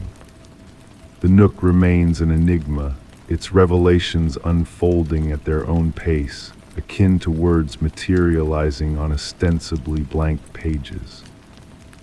Yet within this ancient sanctum, I find solace in the knowledge that a realm exists where reality's boundaries soften, where knowledge flows ceaselessly, and where the act of reading transcends the constraints of time and space.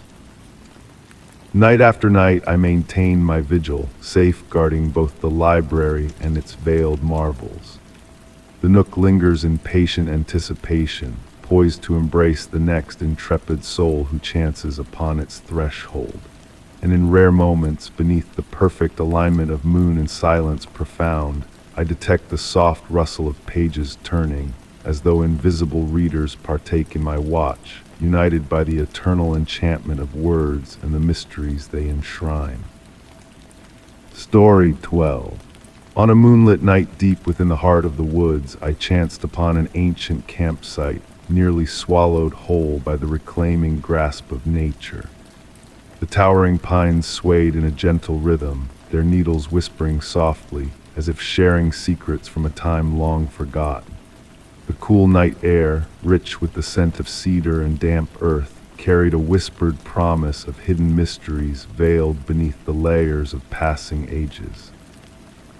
Approaching the clearing, my footsteps were hushed by a carpet of pine needles fallen over countless years. What lay before me was the remnants of a gathering place lost to time. Weathered logs encircled an old fire pit, now adorned with delicate mushrooms that emitted a faint, ethereal glow under the moon's soft light. Their pale luminescence pulsed ever so subtly, akin to a gentle breath in the stillness of the night. At the edge of the clearing stood the remnants of an ancient cabin, its timber walls weathered to a silvery hue by the passage of countless seasons. Moonbeams filtered through the gaps in the roof, casting shifting patterns upon the floor that seemed to dance and change when not under direct gaze. The slightly ajar door swayed almost imperceptibly in the night breeze, its soft creak blending harmoniously with the murmurs of the pines. Within the cabin, time had woven its own tale. Dust motes pirouetted in the moon's beams, while the wooden floor creaked beneath my feet with each careful step, as though recounting ancient memories. A stone fireplace dominated one wall, its chimney standing tall like a silent sentinel. Within its cold hearth, dried leaves had gathered, forming intricate patterns reminiscent of cryptic symbols in an unknown script. Upon a small table beside the window, I discovered an aged journal, its pages warped by humidity yet miraculously preserved. The touch of the leather cover felt warm against my skin, a stark contrast to the chill of the night air. As I gingerly unfurled the pages, the spine whispered softly, unveiling elegant script that spoke of strange lights flickering amidst the trees and haunting melodies carried on the wind, melodies that faded from memory once heard. Nightly, the journal's author chronicled, the pines would commence their whispered dialogues as twilight descended. They spoke of wanderers passing through, of shifts within the forest, and of entities traversing the veils between shadows. The writer recounted how the mushrooms within the fire pit would radiate a brighter glow on certain nights, their light pulsing in harmony with distant melodies hovering just beyond the threshold of perception. As I delved deeper into the journal's accounts, I became cognizant of a subtle shift in the atmosphere. The moonlight assumed a silvery sheen, the shadows deepening in opacity. The murmurs of the pines grew more distinct, though their cryptic language remained indecipherable. I found myself swaying gently, as if swayed by an unseen current, my breath synchronizing with a concealed rhythm lingering in the air. The journal detailed a peculiar phenomenon. On nights of the fullest moon, akin to the present one, the ancient fire pit would at times mirror the heavens above, transforming into a pool of liquid shadow despite its dry surface. Intrigued by this enigmatic assertion, I emerged back into the night, clutching the journal with reverence. The clearing appeared different now, though I struggled to discern the exact nature of the change. The logs encircling the pit seemed to form intricate patterns unseen before, and the mushroom's glow had intensified imperceptibly. Drawing near to the fire pit, I beheld the veracity of the journal's claims. The old ashes now shimmered with a spectral sheen, reflecting the moon and stars with uncanny precision. Yet within that mirrored expanse, there existed something beyond the celestial bodies above. Lights flickered with purpose, akin to fireflies engaged in a silent waltz to an ethereal melody only they could perceive. The longer I gazed, the more I felt on the verge of comprehending the whispers of the pines, grasping the essence behind their age-old colloquies. Seating myself upon a weathered log, the journal resting upon my lap, I began transcribing my own observations. The night enveloped me in its embrace, time flowing with an altered cadence in this mystical realm.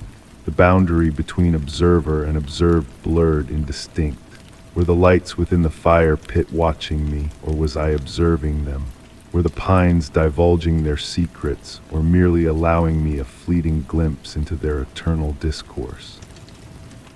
As dawn approached, heralded by a gentle mist that draped the tree trunks in flowing veils of silk, I penned a final entry in the journal.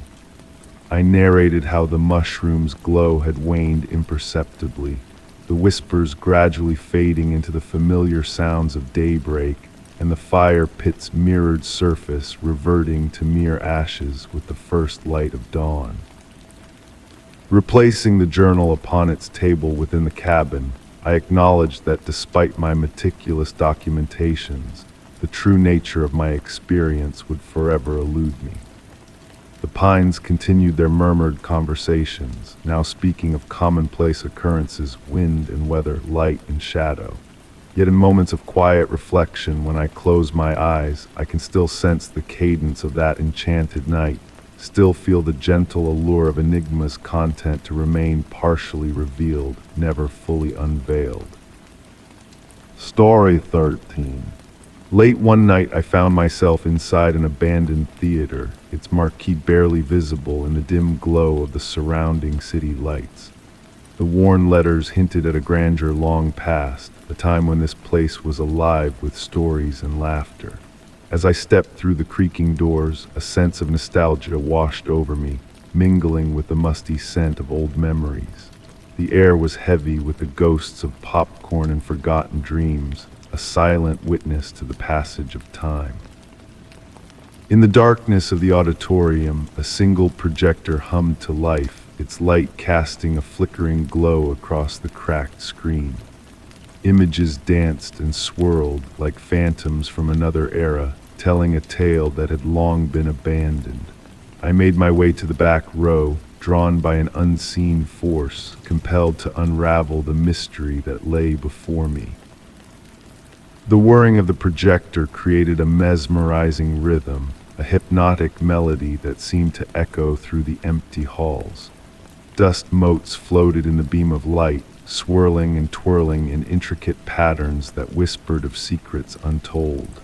Shadows flitted at the edge of my vision, moving with a life of their own, as if the theater itself was alive and breathing. The scenes on the screen unfolded in black and white, a silent film of a woman in a vintage dress, her face always just out of view. She moved through different settings: a garden party, a dimly lit restaurant, a rainy street, searching, yearning, her movements filled with a sense of longing that touched something deep within me. It was as if her story was intertwined with my own, a connection that transcended time and space. Soft whispers brushed against my ears, carrying words that were lost in the gentle rustle of fabric and the faint sigh of the wind. The temperature shifted, creating pockets of warmth and coolness that wrapped around me like a comforting embrace. I felt the presence of someone beside me, though I was alone in the darkness, their essence lingering like a half-remembered dream. As the film played on, I noticed subtle changes, anomalies that hinted at a deeper mystery. The woman's dress changed color, scenes repeated with slight variations, and the sound of breathing filled the air, soft and intimate. I realized with a start that her movements mirrored mine, a dance of shadows and light that defied explanation. The scent of jasmine hung in the air, sweet and heady, mingling with the mustiness of the old theater. It stirred something within me, a melancholy ache that tugged at my heart, drawing me deeper into the story unfolding before me. Each breath carried a weight of sorrow, a longing for something lost but not forgotten. And then the scene shifted, revealing the theater itself in its former glory. The audience was full, the seats pristine, but one remained empty, a silent testament to a story left unfinished. The woman appeared in different seats, her face still hidden, her presence a haunting echo of a time long gone. I reached out and found a diary, its pages yellowed with age, its words a testament to a life intertwined with this place. Entries spoke of visits past, of a search for the perfect ending that had eluded her for so long. The final pages were tinged with a sense of finality, a resolution that was both satisfying and heartbreaking. As the film reached its conclusion, the woman turned toward the camera, her face shrouded in static before fading to black. The projector clicked off, plunging me into darkness broken only by the faint glow of the exit signs. I rose to leave, a sense of peace settling over me, as if I had witnessed something sacred, something that had been waiting for me all along. In the lobby, I glanced back at the empty auditorium, a silent tribute to the stories that had played out within its walls. And there in the darkness, I saw her once more, a figure in a vintage dress, her hand raised in a silent farewell. I blinked, and she was gone, leaving behind a lingering sense of loss and redemption. To this day, I carry the scent of jasmine with me, a reminder of the night I spent in that forgotten theater, a witness to a story that was both haunting and beautiful. And in those quiet moments when the world is still and the past whispers in the shadows, I feel the presence of unseen eyes watching, waiting for someone to understand the bittersweet beauty of stories left unfinished. Story 14.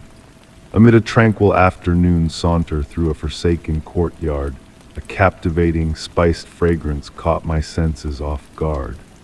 The aroma, a bewitching fusion of exotic spices and weathered stone, drifted through the air with a message unfurling in its wake. Step by step, I felt an irresistible pull towards the origin, driven to unravel the enigma concealed within this unexpected scent. The courtyard, a sanctuary lost in time, was embraced by ancient walls cloaked in ivy of ages past. Soft autumn zephyrs rustled fallen leaves across weathered flagstones, composing whispered tunes that seemed to harmonize with the mysterious perfume. Dappled sunlight filtered through the canopy of branches above, casting intricate shadows that danced languidly across the ground. Delving further into the space, subtle shifts in the air's essence captivated my senses. The fragrance, rich with spices, intensified near a specific corner where an aged wooden door stood, adorned with intricate patterns faded by the passage of years. The scent stirred elusive memories, fragments of childhood winters or dreams on the cusp of recollection. A peculiar stone bench beckoned me, nestled against the wall. Its surface, weathered by rain and wind, exuded a welcoming warmth beneath my touch. As I settled onto the bench, the fragrance pulsed gently, akin to a distant heartbeat. Despite its peculiarity, the sensation offered an odd sense of solace. From my seated vantage point, I observed peculiar nuances previously overlooked. Small, cryptic symbols adorned the bases of the surrounding columns, their meanings veiled by time's embrace.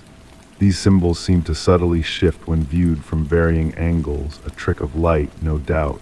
The ivy that cloaked the walls appeared to quiver sporadically, even in the absence of a breeze. Time itself seemed to ebb and flow within that sacred space.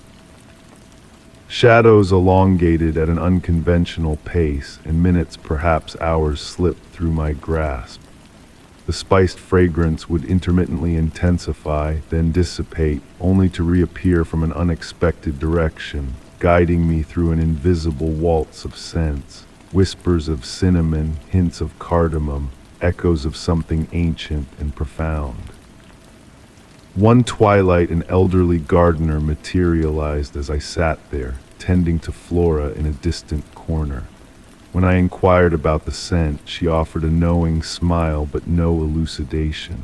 Her words lingered in the air, some places hold memories long forgotten.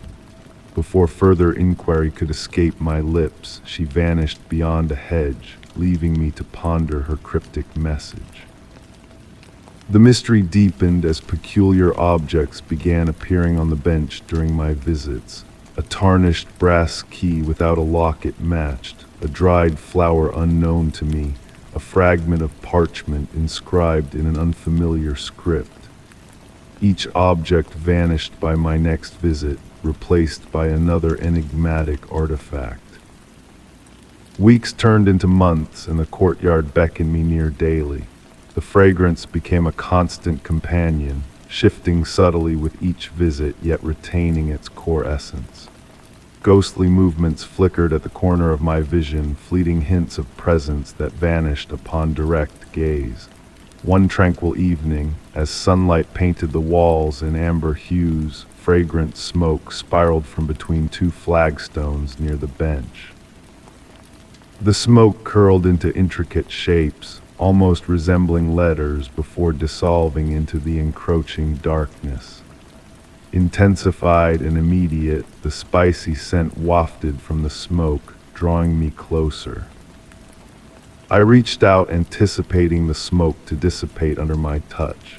Instead, a gentle warmth tingled through my fingertips, connecting me briefly to something ancient and boundless.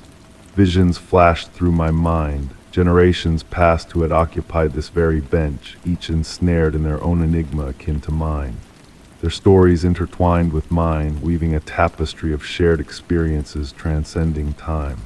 With winter's arrival, the fragrance shifted once more, growing elusive and subdued. The courtyard transformed in the chill of winter, yet the mystery lingered a whisper in the frost-laden air. Now the scent materialized only at specific hours, dawn, dusk, and those fleeting moments when time itself paused. To this day I return to the courtyard. The spiced fragrance has evolved into a familiar confidant, its origin shrouded in mystery. At times, I believe I teeter on the brink of revelation, only for the scent to shift, revealing new facets that deepen the enigma rather than unravel it. Perhaps some mysteries are not meant to be deciphered, but rather embraced, experienced, and carried like cherished secrets. The elderly gardener's words echo in the quietude. Some places hold memories long forgotten. In those tranquil instants on the ancient bench, enveloped in the enigmatic aroma, I ponder perhaps it is not the place recalling, but the memories themselves seeking a listener to share their tale. Story 15.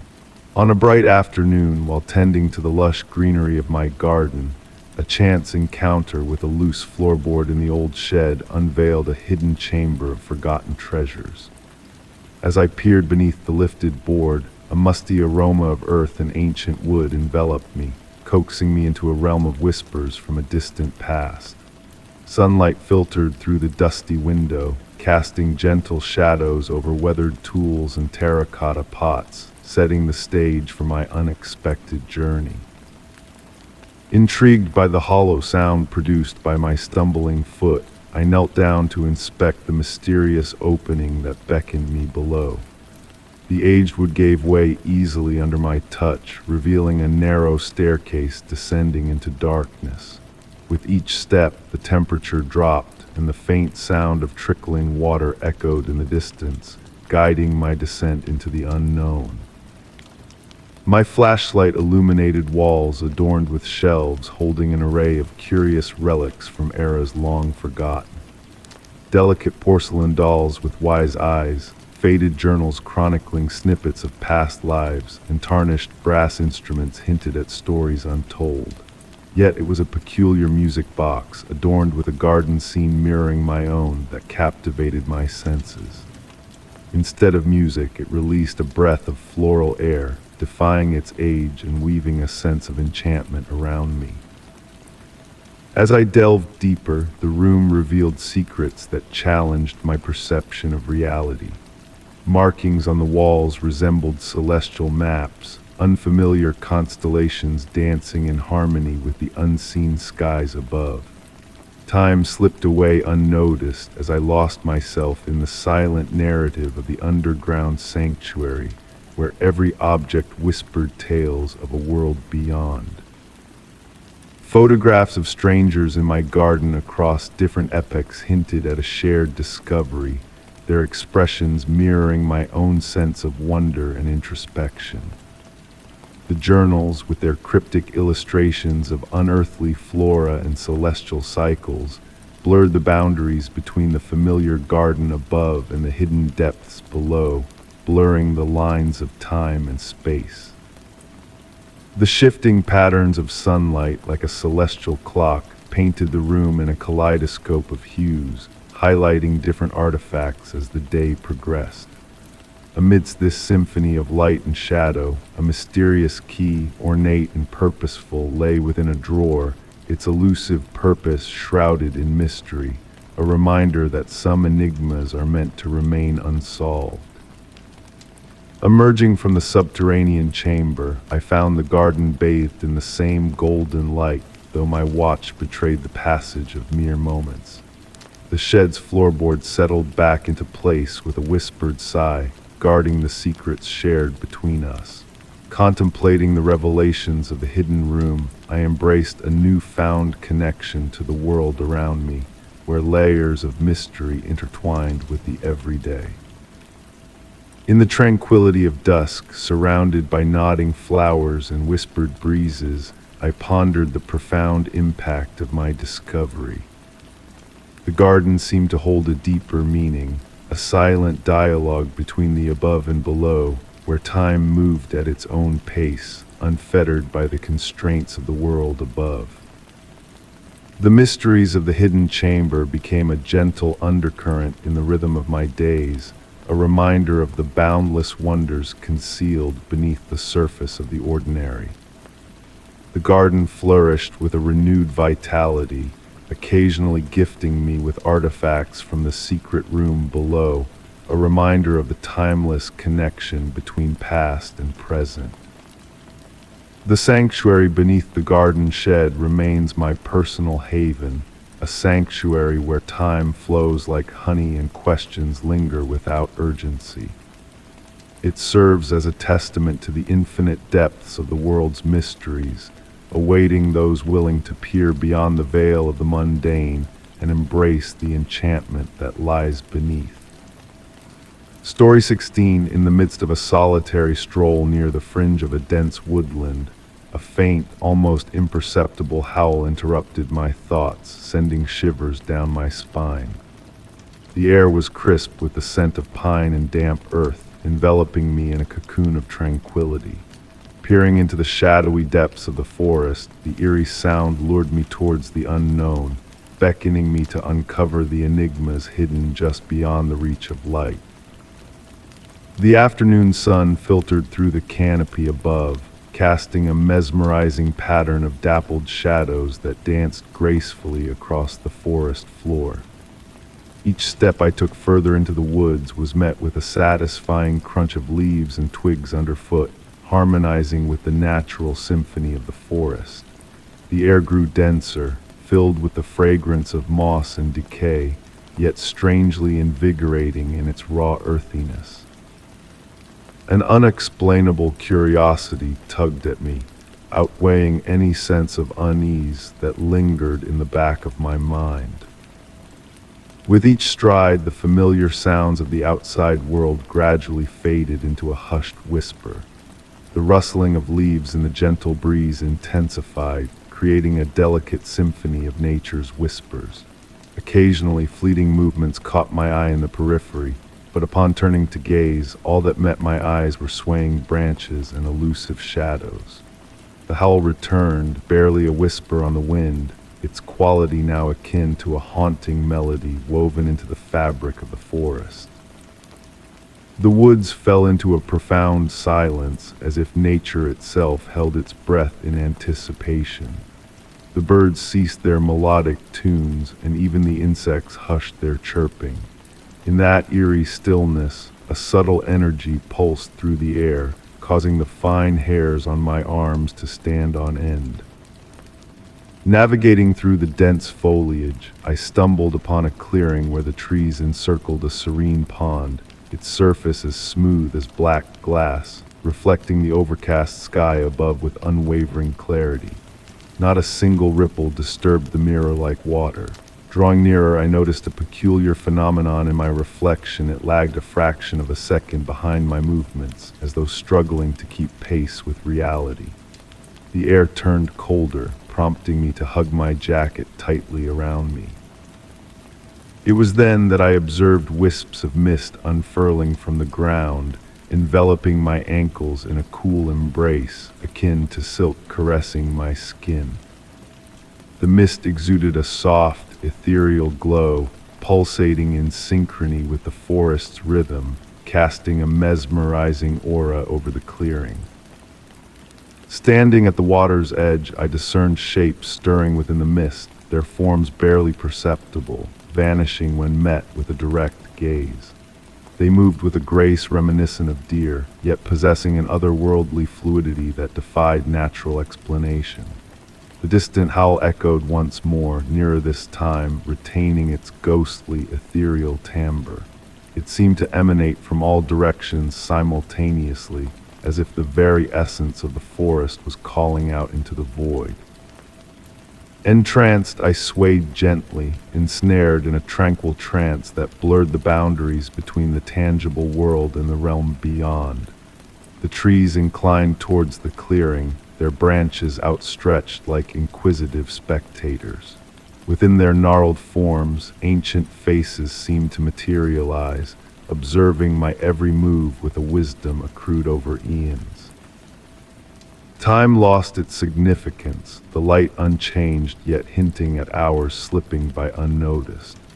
The mist thickened, enveloping the clearing in a sea of swirling white, isolating it from the outside world. The howl resounded once more, but this time it revealed itself not as a mere howl, but as a melodic hymn, an ancient tune whispering of long-buried secrets, of enigmas predating human existence in these hallowed woods. Suspended between reality and reverie, I sensed a presence lingering behind me. The air shifted, carrying the fragrant essence of wild flowers and frosty mornings. Every fiber of my being urged me to turn around, to confront the enigma awaiting, yet my body remained rooted in place. Whether it was fear or an innate comprehension that certain mysteries are best left undisturbed, I stood motionless. The presence drew closer, accompanied by a profound serenity that permeated the forest, its ancient voices murmuring in forgotten tongues. In that ethereal moment, I grasped the rarity of my discovery, a pocket of existence where the veil between the known and the arcane thinned to a whisper. I never did pivot to face the unseen. Instead, I closed my eyes, surrendering to the haunting melody of the forest as it enveloped me in its embrace. When I reopened my eyes, the mist had dissipated, leaving the clearing bathed in ordinary light once more. Yet as I retraced my steps through the woods, I carried with me the certainty of having brushed against the extraordinary, forever altering my perception of the world. Even now, on tranquil nights when the wind caresses the leaves in a gentle murmur, I catch echoes of that distant, silent howl. It calls to me like a half-remembered dream, a reminder that hidden within this world are sanctuaries where mystery and wonder reign supreme, patiently awaiting those willing to heed their timeless song.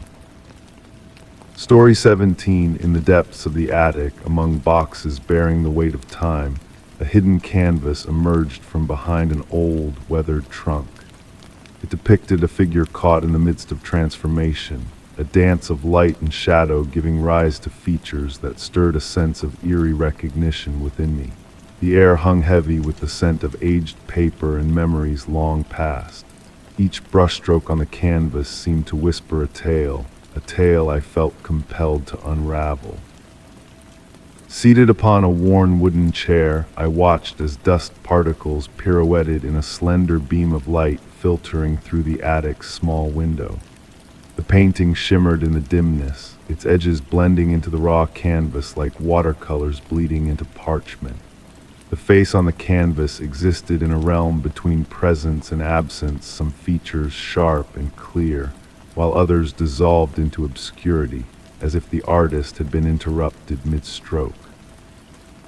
Amidst the soothing creaks of the old house, I found myself lost in contemplation, my fingers tracing the aged wooden frame, feeling the whispers of time etched into its grain. The eyes of the portrait beckoned me closer, painted with a precision that seemed to transcend the canvas itself, drawing me into their depths. As evening descended, a golden light bathed the attic, casting long shadows that danced across the floor. The air turned cool, carrying the crisp scent of autumn through a crack in the window frame. In the growing darkness, I found myself conversing softly with the portrait, as if confiding in an old friend. In the shifting twilight, I noticed a curious phenomenon. The brushstrokes seemed to shift and flow, offering glimpses of different emotions with each angle. The unfinished parts hinted at myriad possibilities, a smile here, a touch of sorrow there. Time in that attic space seemed to warp, hours slipping by like fleeting moments as I delved into the portrait's intricacies. Behind the painting, a faded inscription caught my eye. "Remember, the light changes everything." The words, penned with a dreamlike elegance, sparked a connection between myself and the elusive artist who had left their work incomplete. Gathering journals and photographs from around the house, I lay them out around the portrait, seeking clues to the enigmatic subject's identity. The house murmured its ancient secrets as I sat with the portrait on sleepless nights, bathed in the ethereal glow of moonlight. In those quiet hours, whispers seemed to emanate from the unfinished spaces, a melody of forgotten lullabies weaving through the air. Slowly, my perception of the portrait shifted. Features once blurred began to take form in my mind, though they remained unfinished on the canvas. The eyes, ever watchful, mirrored my own emotions, reflecting the starlit peace or stormy contemplation within me. The painting became a portal to my innermost self, a mirror that reflected not my outward appearance but the depths of my soul. I shared my dreams and fears with it, the ambient sounds of the house blending with my hushed confessions. As seasons turned outside the attic window, a theory formed in my mind. The portrait's incompleteness was intentional, a deliberate choice to keep the subject in a perpetual state of becoming. Completion would have frozen it in time, but in its unfinished state, it evolved with each viewing, each change of light. I didn't seek to unravel the mystery, but instead embraced my role as its custodian, preserving the delicate balance between revelation and obscurity. The attic became a haven where time took on a new rhythm, blurring the boundaries between observer and observed, much like the painting's unfinished edges. Years later, I still ascend those stairs to sit with the portrait, sometimes with a notebook to capture the play of light and shadow across its surface. Yet most often, I merely sit in companionable silence, sharing space with this enigmatic presence that has woven itself into the fabric of my existence. The portrait remains unfinished, a testament to the beauty of perpetual evolution. In its incompleteness lies its true essence, a living, breathing entity that continues to reveal new facets of itself and of those who dare to gaze upon it. The mystery doesn't demand solving, it beckons to be experienced, one quiet moment at a time, in the gentle, dust-filled light of the attic. Story 18. As I sifted through the forgotten treasures hidden away in my attic, a faded photograph caught my eye, nestled within the pages of a weathered album. The image portrayed a bygone era, its details shifting subtly as if alive with a hidden energy. A delicate fragrance, a blend of old roses and aged parchment, wafted through the still air, wrapping the room in a cloak of nostalgia. It was as though the figures captured in the picture were whispering a tale lost to time, waiting to be unraveled.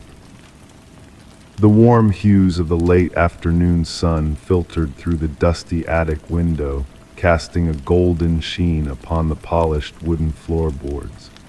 I settled into an ancient rocking chair, the soft creaking of its time-worn wood creating a hypnotic cadence that lulled me into a tranquil state. My fingertips grazed the frayed edges of the photograph, each crease and imperfection beneath my touch telling a silent story of its own. The scene, frozen in time, depicted a lavish garden party, a relic from a more elegant epoch. Women adorned in flowing dresses and men in tailored suits stood amidst the revelry, their serene smiles hinting at enigmatic secrets held within. In the background loomed a stately Victorian manor, its windows reflecting the fading light of a distant evening. Amidst the crowd, one figure beckoned to me, a woman cloaked in a pearl-white gown, slightly apart from the others, her gaze fixed upon the camera with an inscrutable expression. Studying her intently, a chill crept through the attic, the scent of roses growing more potent by the moment. I closed my eyes, allowing the stillness of the space to envelop me in its embrace. Upon reopening my eyes, a subtle shift had occurred within the confines of the photograph. The sunlight captured within its frame now pulsed with a gentle radiance, casting a warm glow that seemed to dance across the scene. The woman in the pearl-white dress had moved, her hand outstretched towards an unseen horizon, beckoning me to follow. Transfixed, I delved deeper into the image, the ambient sounds around me melding into a melodic symphony reminiscent of vintage gramophones. The fragrance of roses mingled with notes of Earl Grey tea and the aroma of freshly baked pastries, enveloping me in a sensory tapestry that blurred the line between past and present.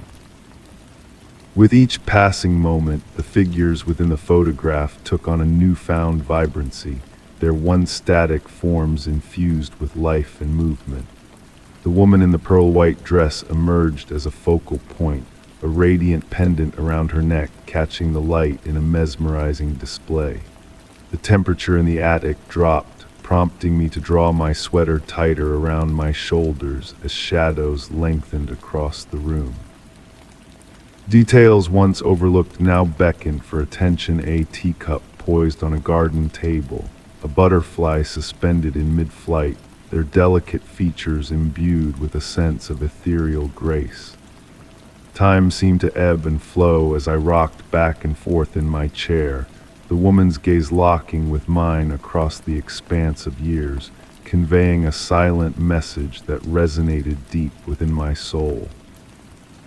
The pendant around her neck glinted, a familiar gleam that stirred memories of a similar trinket nestled within my grandmother's jewelry box. A connection sparked to life, weaving a delicate thread between past and present, binding me to a legacy I had yet to uncover.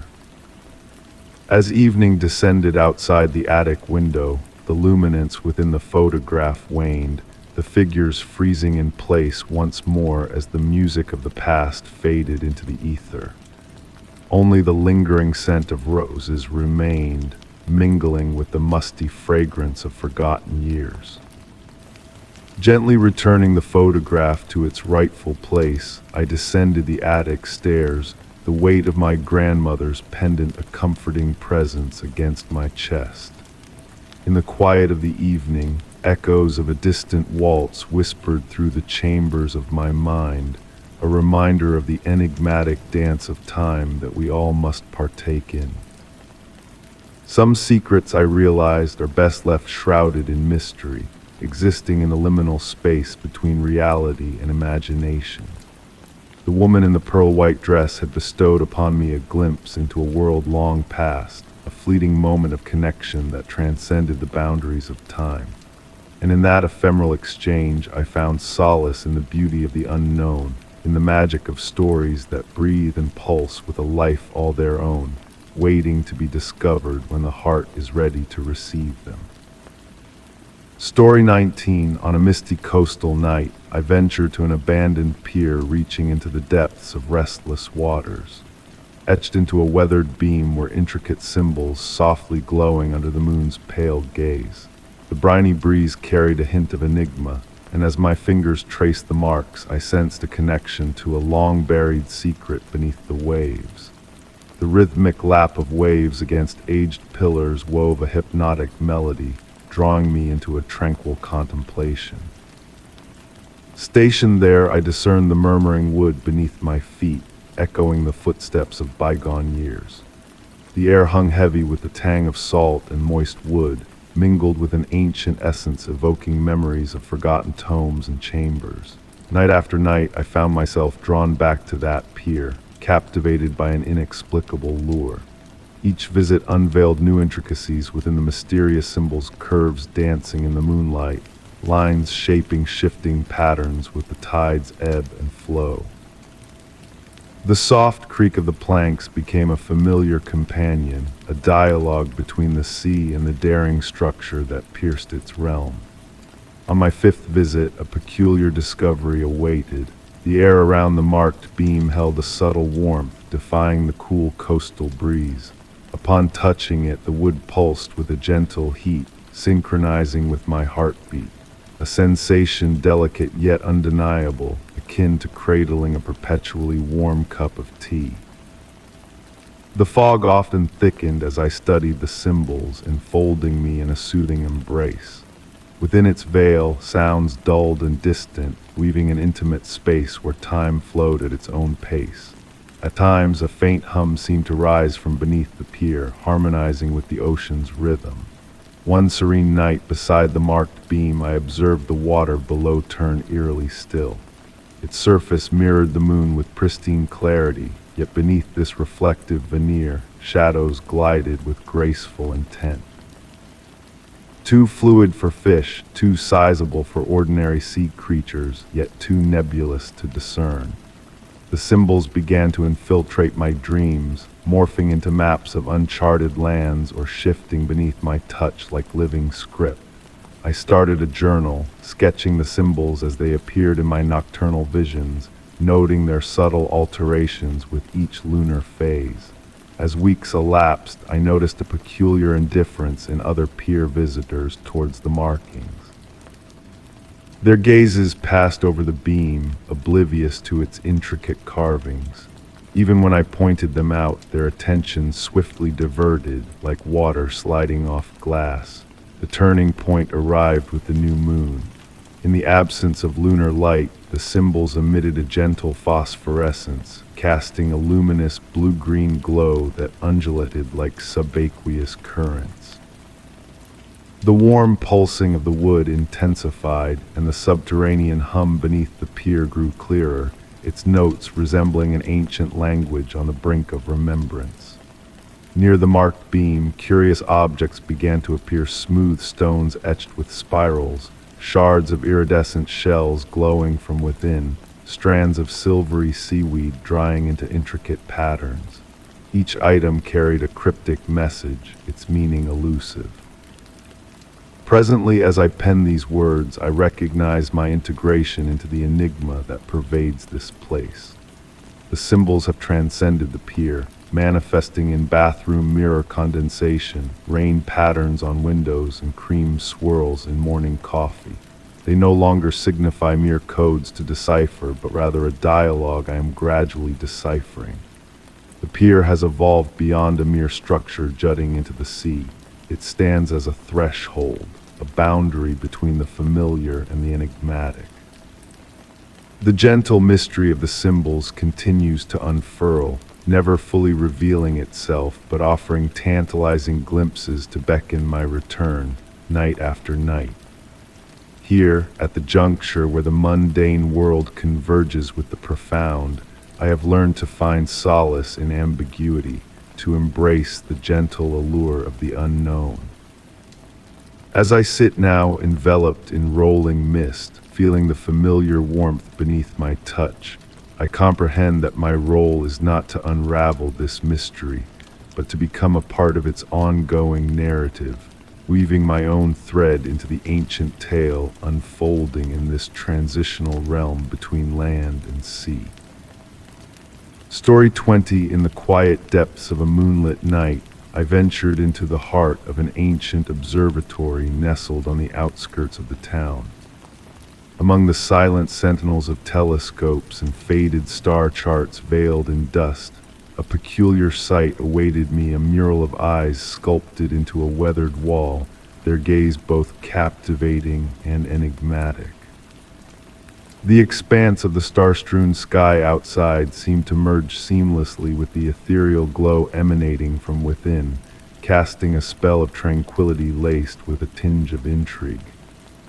A gentle breeze, redolent of ozone and aged scrolls, brushed past me, whispering secrets of the edifice itself, hinting at a silent vigil over cosmic mysteries from a time long forgotten. As I crossed the threshold of the time-worn entrance, a sense of timelessness enveloped me. The beam of my flashlight danced across the weathered wooden floors, each creak echoing softly in the hushed chamber, the ancient grains running like frozen rivers under the pale luminescence. The air held a weighty stillness, pregnant with the memories of countless nights spent gazing upwards. Delving further into the circular chamber, my eyes were drawn to the relics of a bygone era, the abandoned instruments of celestial inquiry. A colossal telescope, its brass dulled by the passage of neglect, stood sentinel with unwavering grace, its gaze fixed eternally towards the heavens beyond the dome. Strewn about its base, faded papers bore intricate calculations and celestial glyphs, whispering of a silent dialogue with the stars, a communion of ages past. The carved eyes that had captured my attention earlier seemed to follow my every move, not with malice but with a serene sense of observation, as if they had borne witness to the cosmic ballet unfolding through the eons. Some eyes were deeply etched into the stone, while others shimmered with an almost translucent luminescence, capturing and reflecting the celestial light that filtered through the dome overhead. A gentle zephyr stirred the dust motes, coaxing them into lazy pirouettes under the moon's gentle glow. The scent of ancient tomes and metal mingled with an ethereal fragrance, redolent of meteor showers and aurora borealis, weaving a tapestry of otherworldly allure. My steps led me to a secluded corner where an antique desk stood, its surface adorned with star charts from epochs long past. As I perused the celestial maps, a subtle anomaly caught my eye. The constellations depicted on the oldest parchments bore a semblance of familiarity, yet differed subtly from their modern counterparts. Initially attributing this to the ravages of time, a realization began to dawn upon me as I compared more charts, a gradual shift in the arrangement of the stars, not in accordance with astronomical phenomena, but as if the very firmament had orchestrated a cosmic ballet of its own. With a soft sigh, the drawers of the desk yielded, revealing leather-bound journals brimming with elegant script and meticulous observations. Accounts of watchful eyes in the void and breathing stellar patterns adorned the pages, their cryptic elegance hinting at a deeper connection to the cosmos than mere words could convey. A gentle warmth seemed to emanate from the ancient stones, their surfaces resonating with a subtle vibration akin to a slumbering giant's heartbeat. The carved eyes pulsed in tandem with this ethereal rhythm, casting shifting shadows that danced in harmony with the unseen cadence. Time in that sacred space flowed like a languid river minute stretching into timeless moments of exploration, yet the hands of the clock scarcely budged. The dome above creaked and adjusted itself with a spectral elegance, tracking an unseen celestial choreography without the aid of mortal hands. In a weathered journal entry penned decades ago, an astronomer chronicled the discovery of a celestial enigma, a being beyond classification, a watcher from the depths of space that gazed upon Earth with an intensity that transcended mere observation. The final tremors in the writer's script spoke not of fear, but of a profound recognition, a communion with the cosmic tapestry. As the night deepened its embrace, a realization began to dawn upon me. The observatory was not abandoned but transformed, a vessel of cosmic communion. The eyes adorning the walls were not mere embellishments, but beacons of metamorphosis, heralding a union of mortal gazers and celestial beholders. Seated at the ancient desk, I beheld the celestial tapestry unfurling above me, the eyes in the walls pulsing with a rhythm as ancient as time itself. The boundary between observer and observed blurred, merging in a symphony of cosmic harmony. With the approach of dawn, a gentle tug urged me to depart, yet I carried with me the essence of that night among the watching eyes, a revelation that we, as denizens of Earth, were never alone in our cosmic reverie. The cosmos, in its infinite vastness, had always turned its watchful gaze upon us, through eyes both hewn in stone and born of stardust. Casting a final glance back at the observatory standing sentinel against the softening horizon, I departed with the wisdom that true understanding transcends words, residing in the interplay of light and shadow, in the ancient heartbeat of stone, and in the patient gaze of eyes that have witnessed the dance of the cosmos since time immemorial. Though I return sporadically to that sacred space, I linger not as I did on that inaugural night. The eyes, unwavering in their vigil, serve as a reminder that in the grand theater of cosmic observation, we are both audience and actors, beholders and beheld. The profound truth I gleaned was not one of answers, but of experience, a revelation that some mysteries are best left shrouded in the veils of uncertainty, whispering their enigmatic truths to those attuned to the whispers of the cosmos.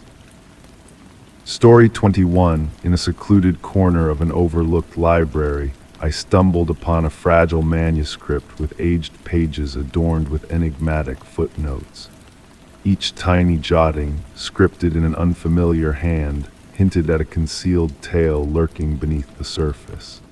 The scent of musty parchment and ink hung in the air, weaving a veil of intrigue that beckoned me to unravel the veiled lore within. With a soft crackling, I turned the brittle pages, feeling the weight of centuries' worth of dust beneath my touch. The main text appeared mundane, a scholarly discourse on medieval folklore, yet the footnotes whispered a different narrative. Initially, the annotations seemed routine, with scholarly references and brief clarifications. But as I delved further into the manuscript, a shift occurred. The marginalia grew urgent, the ink bleeding into the yellowed paper. Academic citations gave way to personal musings, then morphed into what seemed like fragments of a clandestine diary. The unknown writer spoke of eerie echoes in vacant corridors, of shadows dancing in defiance of light, of murmurs lingering in the absence of company. Hours slipped away as I immersed myself in that quiet nook, enveloped by towering shelves that leaned in as if listening to my every breath. The warm glow of the desk lamp bathed the pages in a soft radiance, yet the spaces between the shelves remained cloaked in shadows that elongated like tendrils as dusk approached.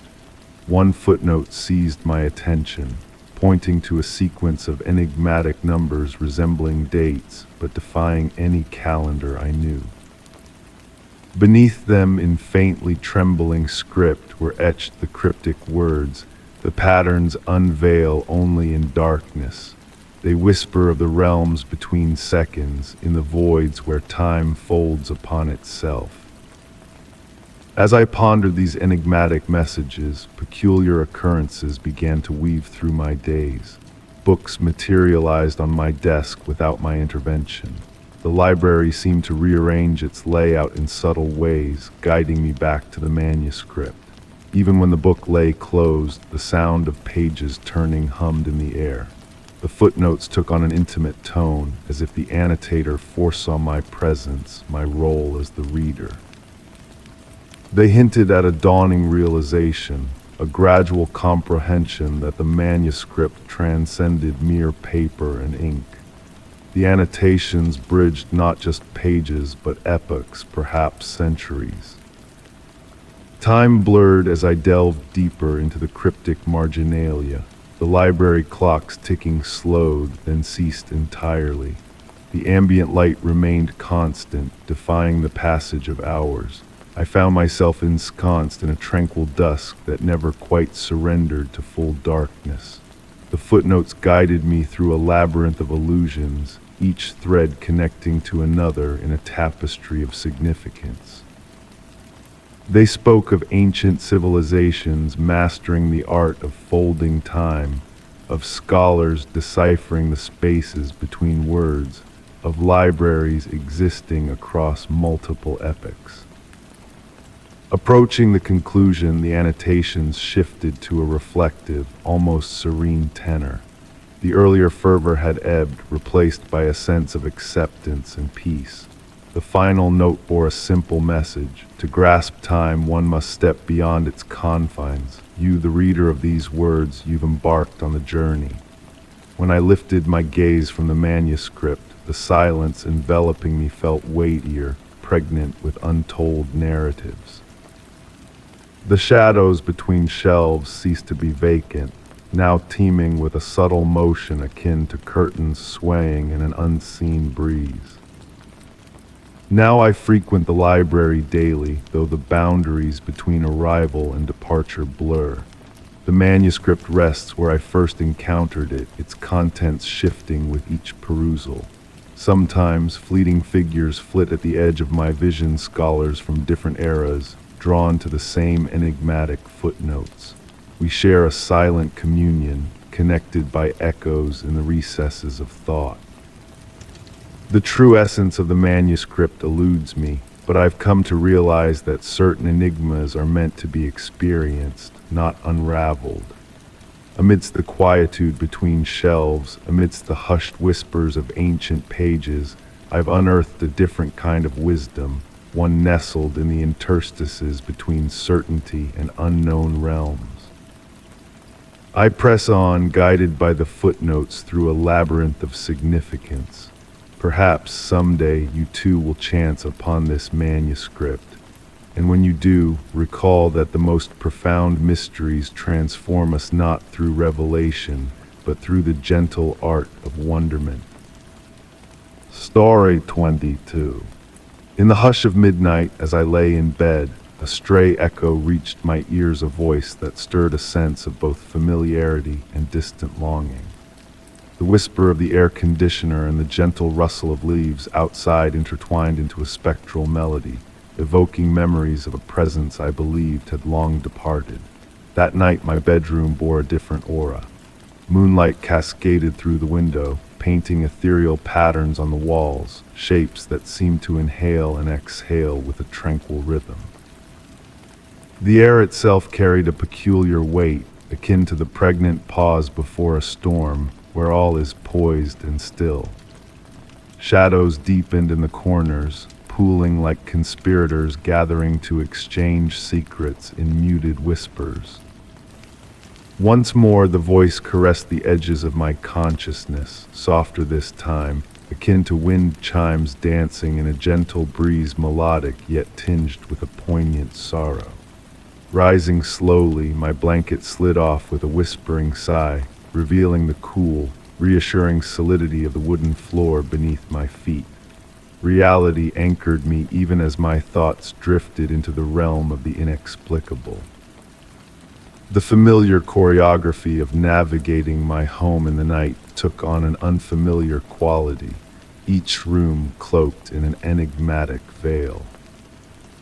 The hallway stretched ahead, its walls seeming to swallow the dim light rather than bounce it back. Family photographs observed my progress with distant gazes trapped behind glass, their once familiar smiles now distant echoes of the past. The voice beckoned me towards my study, where books lined the walls like sentinels in the darkness, their colorful spines blending into a tapestry of shadows. My old reading chair sat in silence, yet an air of anticipation lingered as if its occupant had just departed. The leather retained a lingering warmth, and beside it, my grandmother's antique table lamp bathed the room in a soft, pulsating amber glow that seemed to ebb and flow with the phantom whispers. A peculiar sight greeted me among my vinyl collection, a solitary album slightly apart from the rest, its sleeve bearing the marks of frequent handling.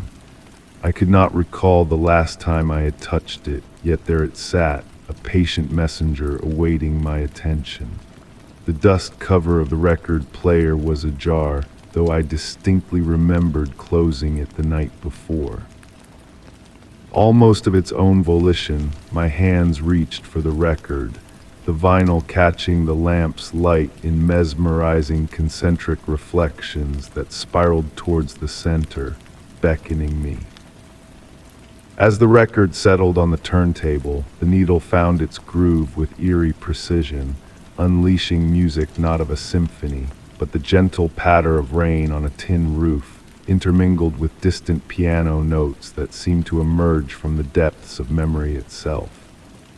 The voice intertwined with these sounds, now more distinct, weaving words that felt like shards of a conversation from a dream.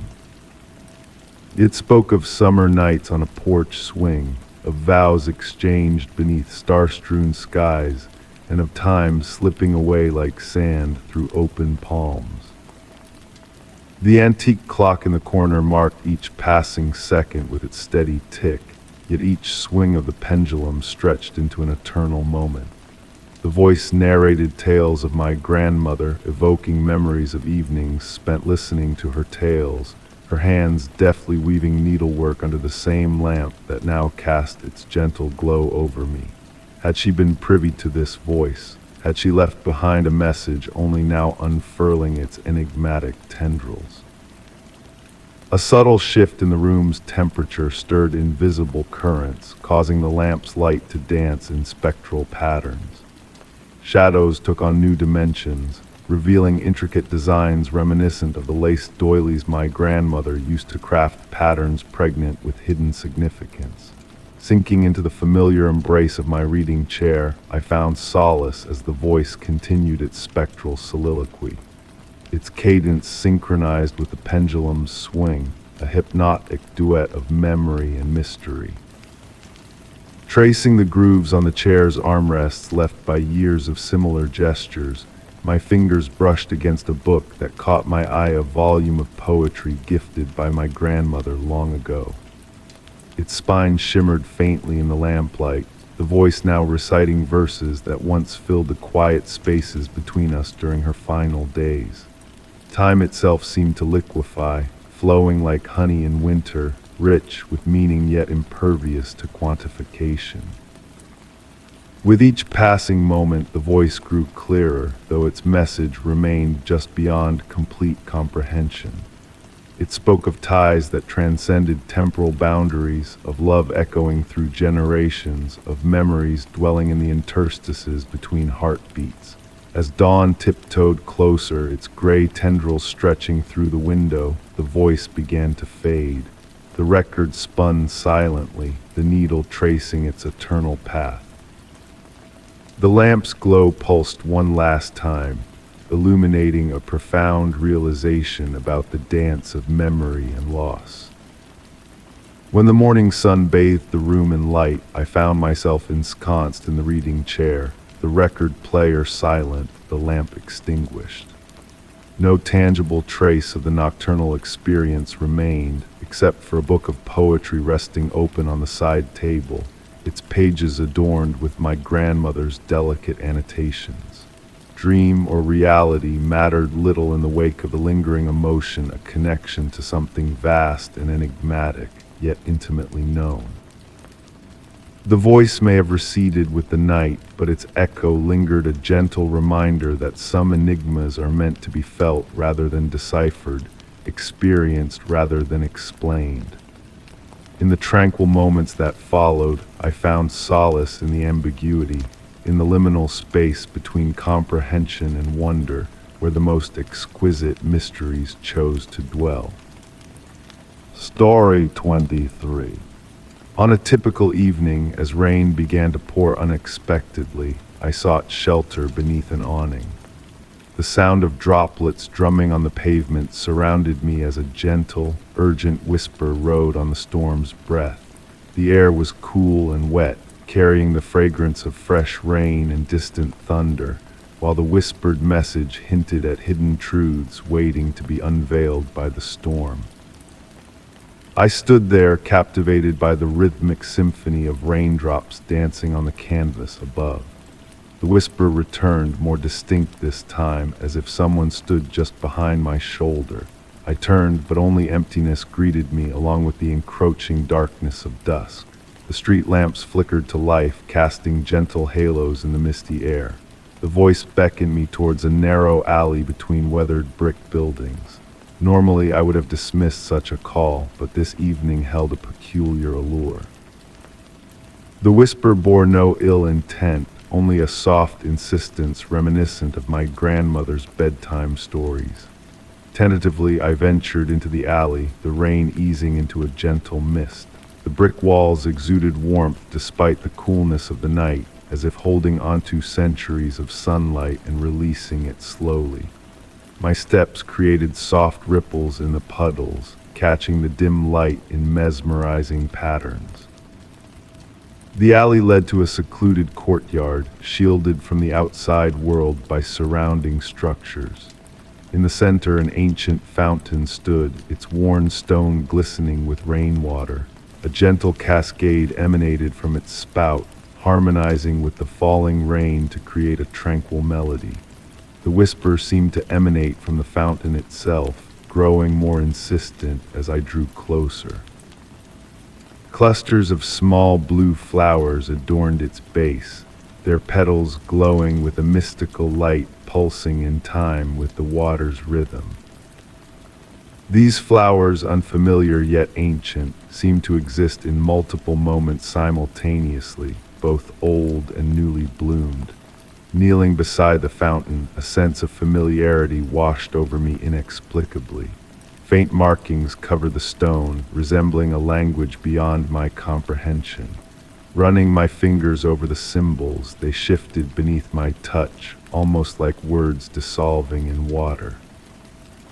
The whisper evolved into coherent words, speaking of memories, promises, and cyclical time mirrored in the fountain's spiraling waters.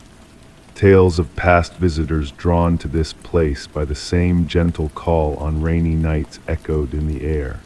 Amidst the pool's reflections, glimpses of bygone eras and lives flickered and faded like fleeting dreams, leaving behind faint imprints of their essence. The blue flowers continued their subtle pulsing, casting ethereal shadows that danced across the courtyard. Time seemed to linger here, flowing like honey sweet and unhurried. The whispers transformed into a soothing embrace, akin to a childhood lullaby half remembered. As I sat by the fountain, the rain persisted in its gentle descent, forming a curtain that separated this hidden haven from the outside world. Secrets were shared through whispers, leaving an indelible mark on my soul, though their full recollection eluded me. When I rose to depart, a blue flower detached itself, floating into my open palm. Its glow had dimmed, yet its beauty remained unchanged. The whispers receded as I retraced my steps through the alley, but their comforting presence lingered like a warm embrace. Upon emerging onto the street, the rain had ceased, yet the air remained saturated. The familiar glow of street lamps illuminated the wet pavement, signaling the return to normalcy. Nevertheless, I knew I had undergone a transformation, touched by the enigmatic allure of that hidden courtyard. On rainy nights since, a faint echo of those whispers occasionally reaches me on the wind. The blue flower rests on my windowsill, appearing commonplace to others, but emanating a soft glow in the depths of night, a reminder of promises whispered in the rain, of mysteries veiled just beyond our perception, awaiting those who listen intently to the storm's whispers. Story 24. On a chilly, misty night, I sought refuge at a forgotten bus stop nestled on a quiet street. Beneath the dim glow of a solitary street lamp, a soft, rhythmic murmur began to weave its way through the shadows. The mingled scents of rain-kissed pavement and moist foliage lent the sound a haunting closeness, whispering of hidden sorrows in the darkness. The gentle patter of rain on the metal roof created a tranquil backdrop to my solitary vigil. Nestling onto the weathered wooden bench, smoothed by years of patient waiting, I noticed the aged schedule board, barely readable beneath layers of time and neglect, murmuring tales of long-abandoned routes. My breath formed wispy clouds in the crisp air as I tuned into the mysterious murmur that grew clearer by the moment. Initially, I mistook it for the wind playing through the rusted shelter frame or the distant traffic's hum. Yet its rhythm held a deliberate quality, akin to a hushed dialogue just beyond full comprehension. The sound carried fragments of words, incomplete phrases dancing at the edge of understanding. The flickering streetlight above cast fleeting shadows that seemed to move with purposeful intent, revealing an oddity about the bench where I sat. Intricate patterns, barely visible unless caught in the right light, had been meticulously carved into the wood. They resembled numbers or dates etched with care by unseen hands. As my fingers traced these enigmatic markings, the murmur shifted its source, now seeming to resonate not from the shadows but from the very bench itself, vibrating through the wood and into my being. The sensation wasn't unsettling but strangely comforting, like a lullaby in a foreign tongue. Each number I touched subtly altered the sound's pitch and cadence. The rain continued its gentle serenade, and I found myself swaying almost imperceptibly to the peculiar harmony of whispers and water. The air thickened with an unexplained warmth amidst the autumn chill, carrying a faint fragrance of summer blooms and sun-warmed timber. It felt as though the bus stop existed in its own temporal bubble, where seasons and memories merged in a mysterious convergence. I glanced at my watch, frozen at an impossible angle between digits. Instead of unsettling me, this detail felt seamlessly woven into the enigma unfolding around me. Reality and dream began to blend, soft as gossamer against my consciousness. The murmur evolved into a structured yet indecipherable symphony, like overlapping conversations in a crowded room, each voice seemingly belonging to a single speaker across different time frames. I closed my eyes, letting the whispers wash over me like gentle waves. In this tranquil state, visions materialized in my mind, fleeting glimpses of past passengers waiting, each leaving an unseen imprint on the humble shelter. Their stories seemed to seep from the walls, carried by the mysterious murmur that had drawn me into its embrace. An elderly woman with gentle eyes clutching a letter to her chest. A young man in an outdated uniform anxiously checking his watch. A child in a yellow raincoat doodling on the fogged glass. Each vision felt as tangible as my own presence, yet as delicate as morning mist. The street lamp's glow took on a liquid quality, pooling around my feet in mesmerizing patterns. The carved numbers on the bench faintly glowed, tracing intricate designs across my skin. Time flowed differently here, like honey drizzling from a spoon, sweet and unhurried. When I opened my eyes, I realized the rain had ceased, though I couldn't pinpoint when. The murmur had softened to a barely audible hum, lingering like the afterglow of a dream. The air retained that curious warmth, and the carved numbers continued their subtle radiance, but a shift had occurred in the atmosphere. Rising from the bench, I sensed a change within me, as if I had been initiated into a shared secret with those who had waited there before. The mysterious murmur yielded no concrete answers, no clear message or purpose, yet I felt enriched by its presence, touched by something ancient and forever new. As I readied to depart, my reflection in the rain-streaked shelter glass briefly merged with the spectral images of past passengers, our features blending in the dim light. Reaching out to touch the cool surface, the murmur rose once more, a fleeting farewell caress. Walking away from the bus stop, I carried an unshakable feeling that I had encountered something profound yet indefinable. Though the murmur may have faded, Its echo lingered, a gentle reminder that some mysteries are not meant to be unraveled, but to be embraced and cherished in their exquisite uncertainty. Story 25. On a dreary afternoon, I stumbled upon an unmarked envelope nestled within my stack of mail. Gingerly unfolding the aged paper, the handwritten words within awakened unfamiliar memories within me. The faint aroma of ancient ink and lavender permeated the room, prompting me to question the very essence of my past.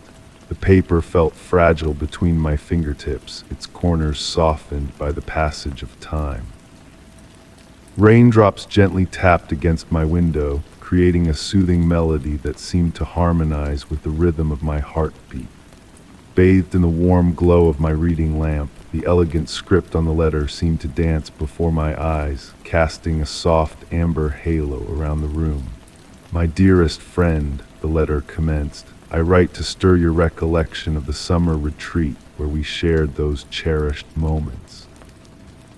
Oddly enough, I had no memory of any summer retreat, yet as I perused the words, I could almost feel the sun's warmth on my skin and hear the distant murmur of waves caressing ashore. The gentle crackling of the fireplace beside me provided a comforting backdrop as I delved deeper into the letter's contents. Each word seemed to unlock a hidden chamber of my mind memories that felt simultaneously foreign and intimately known. I could almost taste the sea salt in the air, sense the smooth wooden floor beneath my bare feet, and hear the gentle rustle of cotton curtains in a breeze. The letter narrated tales of afternoon teas served in delicate china adorned with blue flowers, of hushed conversations in a garden where roses bloomed eternally, and of a mysterious locked room on the uppermost floor. With every description, the memories grew more vivid, more tangible, yet I was certain that I had never lived through these experiences. My cat nestled in my lap, emitting a soft purr as I turned to the second page, her presence grounding me in the present while my mind wandered through these phantom recollections. The script remained steady and graceful, detailing events that now felt as real as the chair I occupied, strolling through misty morning gardens, observing shadows dance by candlelight, hearing ghostly piano melodies when no fingers touched the keys. The wooden floors of my home murmured softly as I shifted, momentarily convincing me that they echoed the same sounds mentioned in the letter, the distinctive whispers of the ancient floorboards in the summer retreat. The lavender scent intensified, permeating the room beyond the confines of the letter, carrying with it the weight of memories that seemed to belong to another. Or did they? The letter's author spoke of shared secrets, unspoken understandings, and promises exchanged in whispers. They mentioned a locket I supposedly wore always, clasping a photograph of two young women standing before a grand estate. My hand instinctively reached for my neck, finding only bare skin, yet the phantom presence of that locket lingered as if it had hung there throughout my life. Outside, the rain continued its gentle serenade, now whispering elusive words that evaded my grasp. The letter recounted rainy days spent within the retreat's library, surrounded by leather-bound tomes whose titles shifted when unobserved. I could almost recall the scent of those books, or could I? As I neared the final page, the handwriting remained elegant, though the ink appeared to fade slightly, as if the words themselves were transmuting into memories. The writer detailed a decision we had collectively made, a choice that would reshape the very fabric of reality.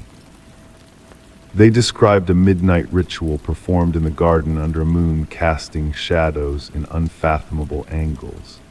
The letter's closure marked both an end and a commencement. Remember, dear friend, that memories are more fluid than we perceive. What we hold as truth about ourselves is merely a narrative we have chosen to embrace. Perhaps this letter will guide you towards a different narrative, or perhaps it will merely rekindle the one you elected to forget. Signed with an initial that eluded clear recognition, the curve of the letter shifting each time I attempted to focus on it. As I folded the paper along its familiar creases, my reflection in the window glass caught my eye. For a fleeting moment in the gentle lamplight, I glimpsed another visage gazing back at me, a face as familiar as my own, yet entirely unknown. The rain began to subside, the scent of lavender gradually dissipating. Reverently returning the letter to its envelope, I acknowledged that my memories, whether real or imagined, chosen or bestowed, would forever be tinged with an ethereal quality. Drifting into slumber that night within my cherished armchair, the distant melodies of waves and piano enveloped me, the phantom weight of a non-existent locket resting against my skin. Story 26. On a moonlit journey back home, the near-empty subway car felt unusually heavy. Nestled in the far corner, a lone figure sat in silence, their eyes locked onto mine as the train glided through shadowed tunnels. The air hung thick with the mingling sense of perspiration and stagnant breath, and an eerie sensation of being observed settled upon me.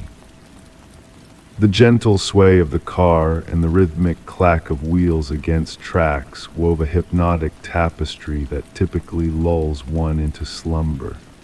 Yet this night held a different cadence. My focus continuously veered back to the stranger, whose mere presence seemed to warp the very essence of reality around them. Above, the fluorescent lights flickered intermittently, casting eerie shadows that danced upon the worn metal walls. I detected an oddity about my fellow traveler. Their outline appeared slightly hazy, as if seen through a rain-soaked window. Each blink or shift of my gaze caused their edges to momentarily sharpen before softening once more. This effect, subtle though it was, could have been attributed to weary eyes if not for what unfolded next. The stranger extended a hand in what seemed a greeting, leaving ethereal traces lingering in the air, akin to sparklers painting ephemeral trails in a midnight sky. Each gesture rippled through the space surrounding them, distorting the advertisements plastered on the walls behind. The car's temperature plummeted, sending shivers rippling across my skin. Time itself seemed to stretch and contract with each breath, the gaps between stations elongating, the darkness beyond the windows deepening to an impenetrable black. The usual ambient sounds of the subway, the rush of air, the mechanical groans, the distant echoes dulled to a velvety silence, leaving only the steady thud of wheels on tracks echoing like a heartbeat. I found myself fixating on their attire, a blend of modernity and antiquity intertwined. A coat that could have been worn yesterday or a century past, shoes shifting styles when not under direct scrutiny. Their countenance remained enshrouded in shadow despite the harsh overhead lighting, as if darkness itself gravitated toward them. The stranger hummed a tune too faint for my ears to grasp. Instead, the melody reverberated within my chest, a haunting harmony akin to childhood lullabies and forgotten reveries. Though my eyelids grew heavy, I resisted their pull, ensnared between comfort and disquiet. Subtle alterations began manifesting within the subway car. Advertisements morphed into different images when glanced askance. Metal poles bent at impossible angles before snapping back to normal upon focus. The windows reflected scenes of gardens, libraries, and distant stars, illusory yet vivid. With a fluidity reminiscent of water in zero gravity, the stranger rose from their seat, taking an ethereal step toward me. Their feet seemed to hover above the floor, the air around them shimmering with a pearlescent luminescence, akin to heat waves rippling from sunlit pavement. Their presence exuded an aura of ancient wisdom and boundless patience. Seating themselves across from me, I caught a fleeting glimpse of their visage, kind and ageless, familiar yet impossible to commit to memory. When they spoke, their voice rustled through me like wind through autumn leaves. "You possess keen sight," they conveyed without moving their lips. "It is rare to find one awake in this hour of existence."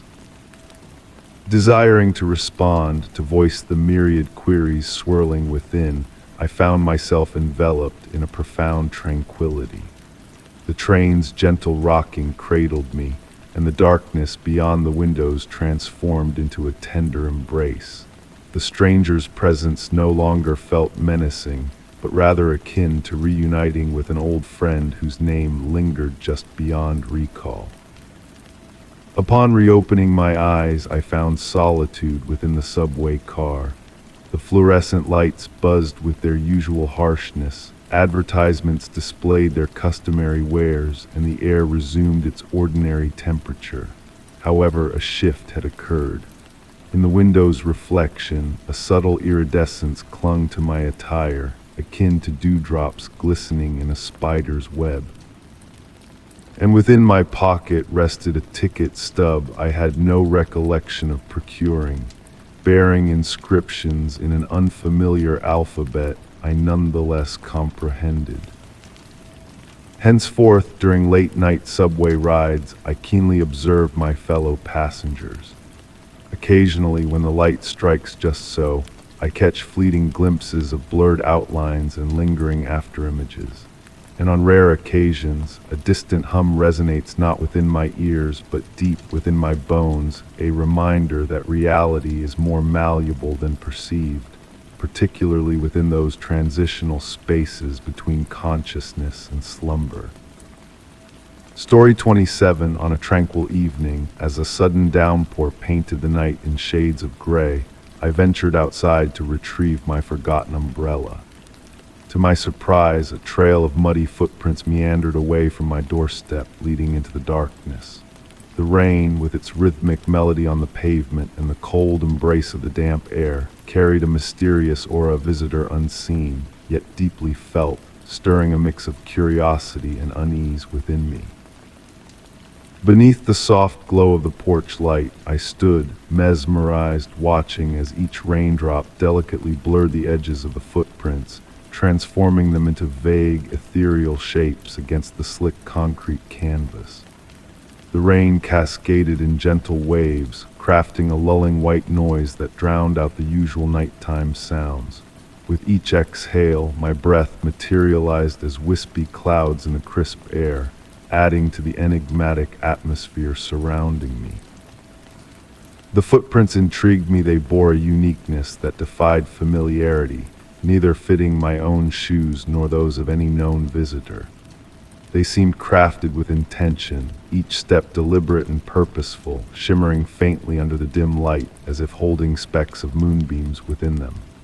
Driven by an unexplainable pull, I decided to follow the trail, my footsteps whispering softly against the wet ground, harmonizing with the rain's gentle pitter-patter on my coat. A symphony of scents enveloped me as I navigated through the garden, where raindrops hung like glistening pearls on leaves and petals. The night-blooming jasmine unveiled its fragrant blooms, releasing a celestial perfume that mingled with the misty air. The footprints weaved amongst the foliage with a precision that bordered on reverence, never disturbing a single leaf or stem, as if the creator of these marks possessed an intimate knowledge of every step to take. As I traced the mysterious path, a peculiar observation caught my eye. The raindrops falling around the footprints hesitated for a fleeting moment before descending, forming ephemeral spheres of suspended water that shimmered briefly before merging with the earth. This subtle phenomenon, almost imperceptible, hinted at a connection beyond the tangible world. The trail led me to a secluded clearing, a spot where I often sought solace in watching the sunset. Here the footprints encircled the space, hinting at a slow, deliberate turn taken by their maker. Within this circle, the grass appeared transformed, shimmering with an otherworldly luminescence, each blade swaying in an unfelt breeze, resonating with a vibration that whispered secrets to my fingertips. Rising from my examination of the enchanted grass, I noticed the footprints extending beyond the circle, now faint and barely discernible against the darkened soil, as if their creator was gradually fading into the night. The mysterious fragrance, a blend of old books and dried flowers, grew more potent here, merging with the rain-soaked air to evoke a sense of tranquility and wonder. Following the diminishing trail, I arrived at the ancient oak tree that stood sentinel at the edge of my property. Its colossal branches arched overhead, leaves murmuring cryptic messages in the rain-soaked night. The footprints concluded at the tree's base, or perhaps ascended its trunk, the distinction between the marks and the natural patterns of the bark blurred in the dimness and rain. Placing my palm against the wet bark, I felt a subtle pulsing, akin to a slumbering heartbeat echoing through the tree's core. Rivulets of water cascaded down the trunk, forming fleeting patterns that almost resembled written symbols before dissolving into obscurity. An electric charge permeated the air, like the pregnant pause before a rainbow emerges, as raindrops orchestrated a mesmerizing dance of light and shadow, synchronized to an invisible melody. Though my silent visitor remained elusive that night, their essence had transformed my familiar garden into an enchanting realm. Even after retreating indoors, shaking raindrops from my coat, I carried remnants of their presence, a lingering scent that clung to my clothes, a whisper of magic that lingered in the rain-kissed air. Now on quiet rainy nights, I find myself drawn outside, yearning to uncover new footprints weaving through my garden, although they elude my sight. Yet a subtle shift has permeated the rain's descent, the garden's growth, and the oak tree's dance in the wind, a testament to the indelible mark left behind by my mysterious visitor. As I pen these words by lamplight with another storm brewing on the horizon, I ponder if the visitor merely passed through or if they wove a part of themselves into the tapestry of this place. In moments of drifting slumber, raindrops serenade the night outside my window, and I swear I hear faint footsteps echoing in harmony with the rain, a testament to the ethereal presence that lingers unseen yet deeply felt, a gentle mystery that continues to unfurl with each raindrop that falls. Story 28.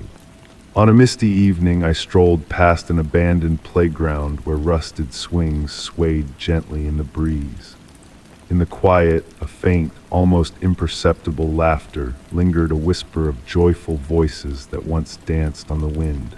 The mingling scents of damp grass and aged metal hung in the air, leaving me with a curious feeling that the playground held onto memories of laughter lost to time. I felt drawn to the weathered bench near the slide, its wooden slats worn smooth by countless parents who had watched their children play. The playground equipment's metal frame cast elongated shadows in the dim light, creating shifting patterns that seemed to dance in the corner of my eye. A soft wind rustled through the surrounding trees, carrying the sweet, earthy aroma of autumn leaves. Initially, I convinced myself I was merely taking a different route home, seeking solace after a long day. Yet there was something about the tranquil solitude of the playground that beckoned to me. Night after night I returned, uncovering new layers to its enigmatic essence. The playground had become my haven, where time flowed in its own mysterious rhythm. One particularly hushed evening, as I sat on my usual bench, I noticed something peculiar about the carousel. The metal horse figures gleamed with an unusual warmth, untouched by human hands. A peculiar static lingered in the air around them, reminiscent of children's laughter echoing in the silence between sounds. As weeks passed, subtle changes unfolded in the playground.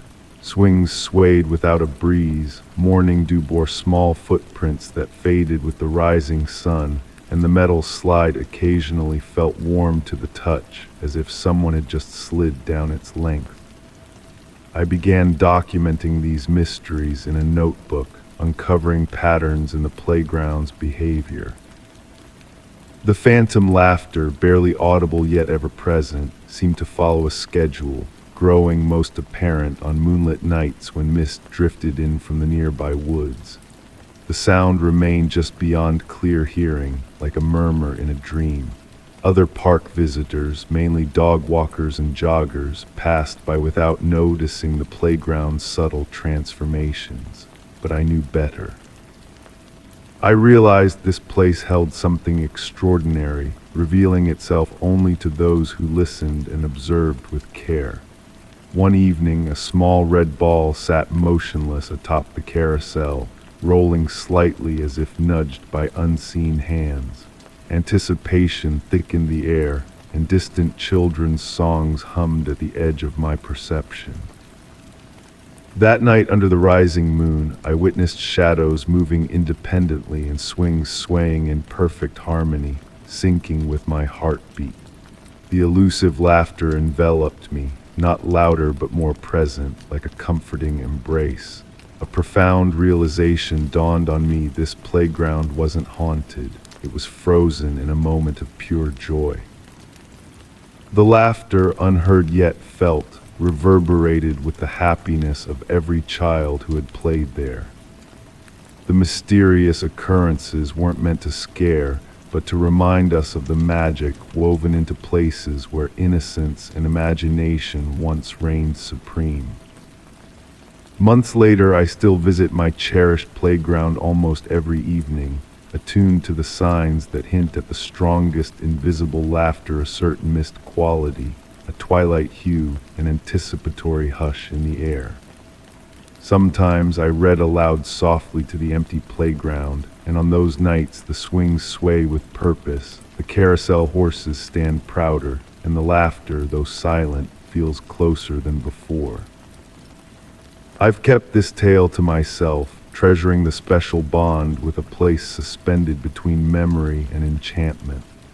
The playground has taught me that some mysteries are to be experienced and cherished, not unraveled.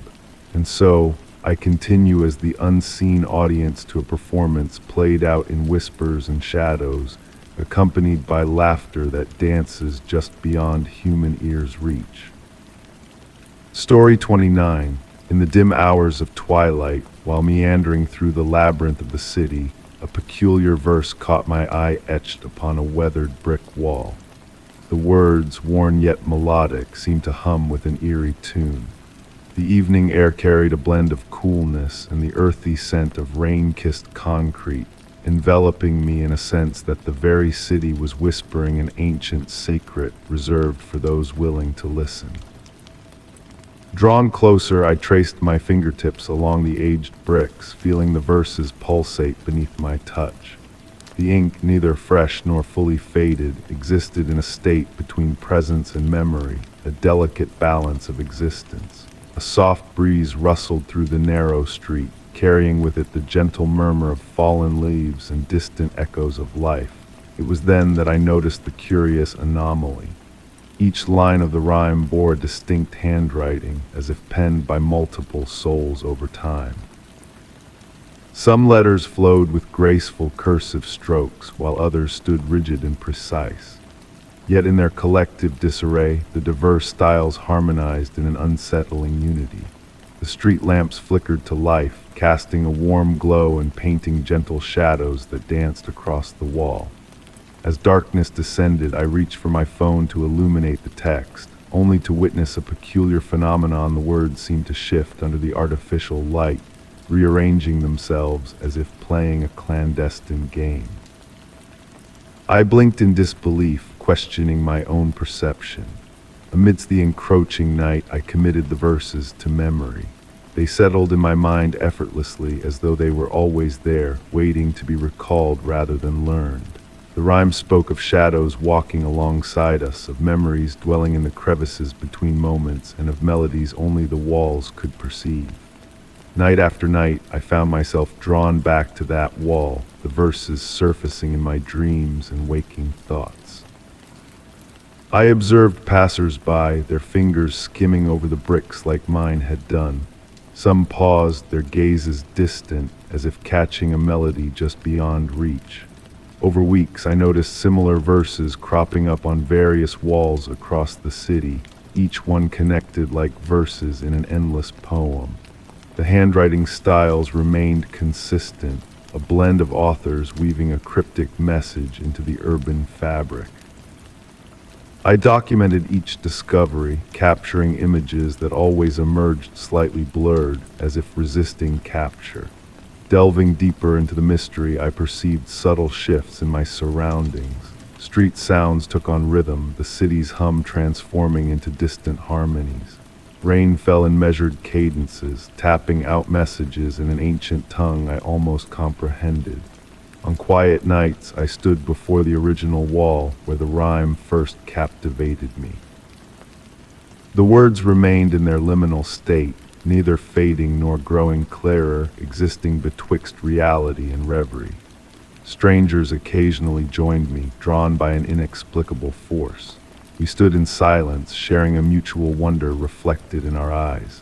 The rhyme narrated a time when cities breathed with life, when walls retained memories and streets echoed with the footfalls of countless souls. It hinted at a concealed realm existing parallel to our own, visible solely to those who paused to listen. Some nights a faint hum seemed to emanate from the bricks, a gentle lullaby woven from urban echoes and forgotten dreams. With the changing seasons, the words adapted to their environment. In summer's heat, they shimmered like mirages on the horizon. Autumn rains imbued them with fluidity, as if the ink might flow down the wall at any moment.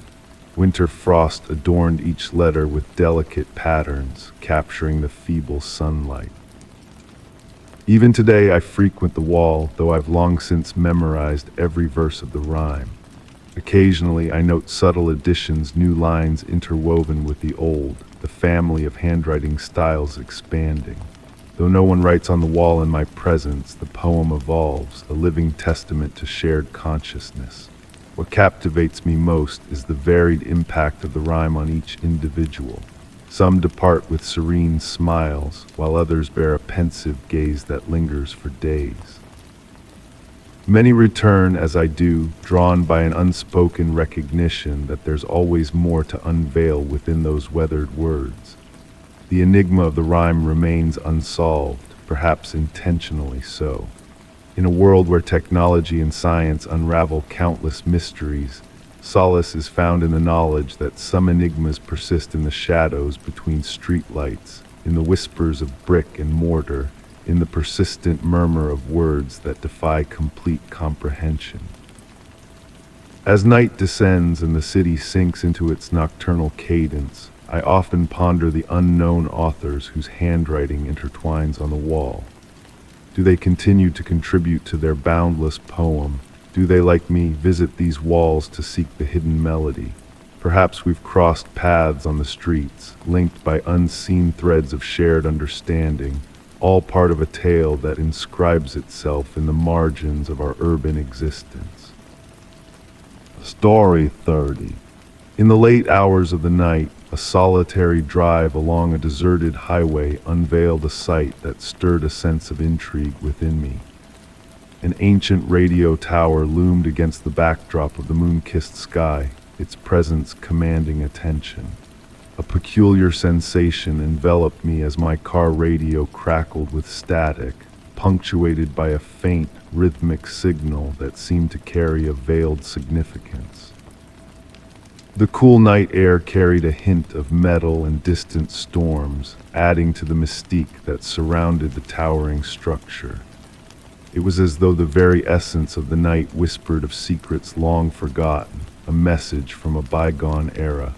Compelled by an inexplicable curiosity, I steered my car to the side of the road, captivated by the enigmatic allure of the scene unfolding before me. As I turned the key, the hum of my car's engine dissolved into silence, leaving only the soft rustle of the wind through the tall grass and the steady, rhythmic static emanating from my radio.